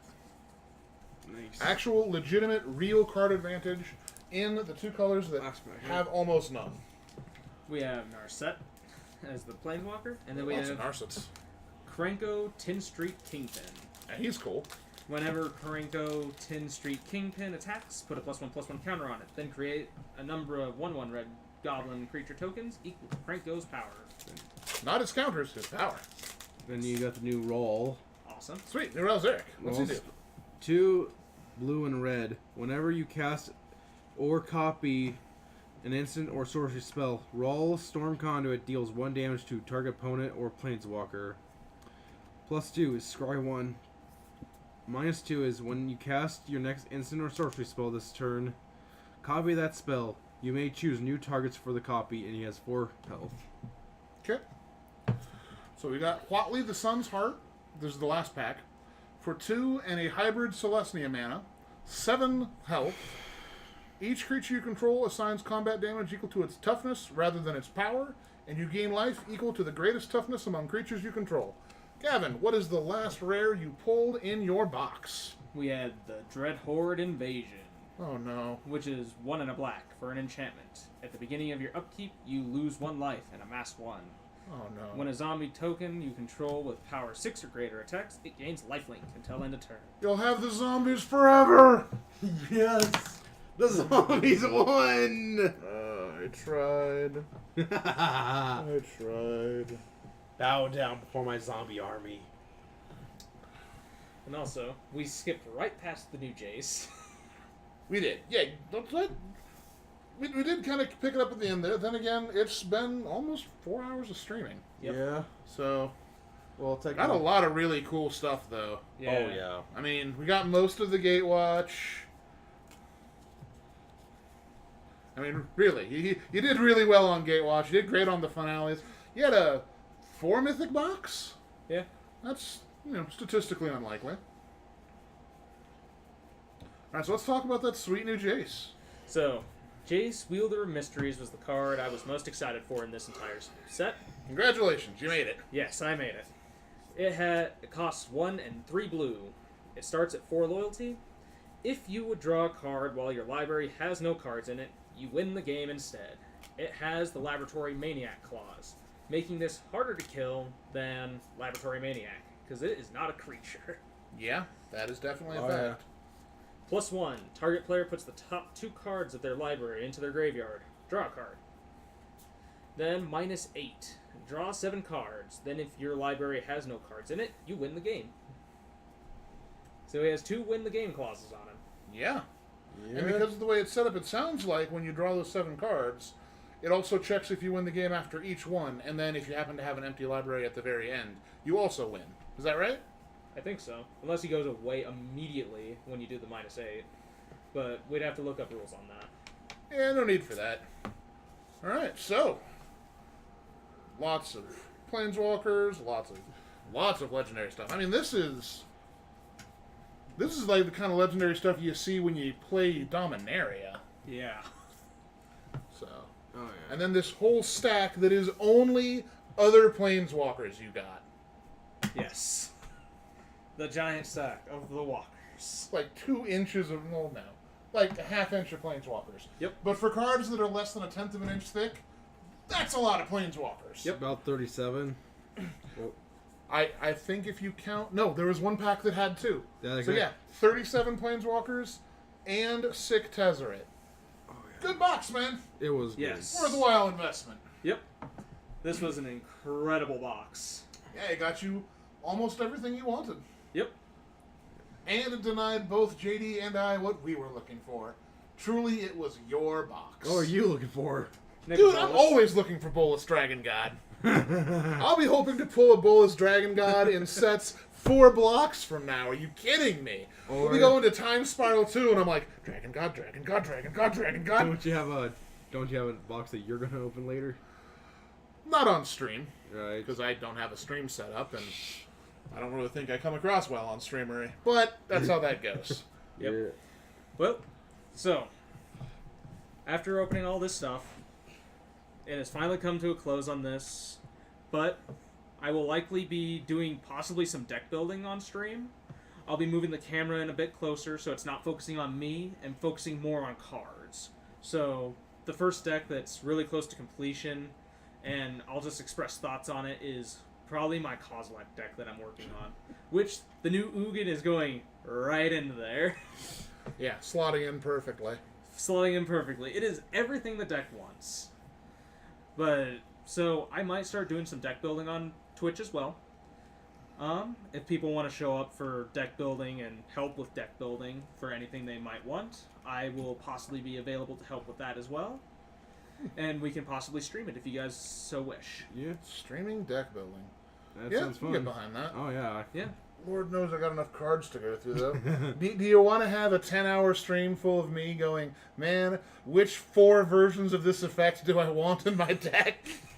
Well, maybe people All are of into them in that. there. But anyways, I'd like to thank everyone who showed up to watch this. I really appreciate all the support that you're giving me, and I hope you guys all have a great night. You guys have a great time. Enjoy. Get out of your way. Yeah, I know you're going to turn it off.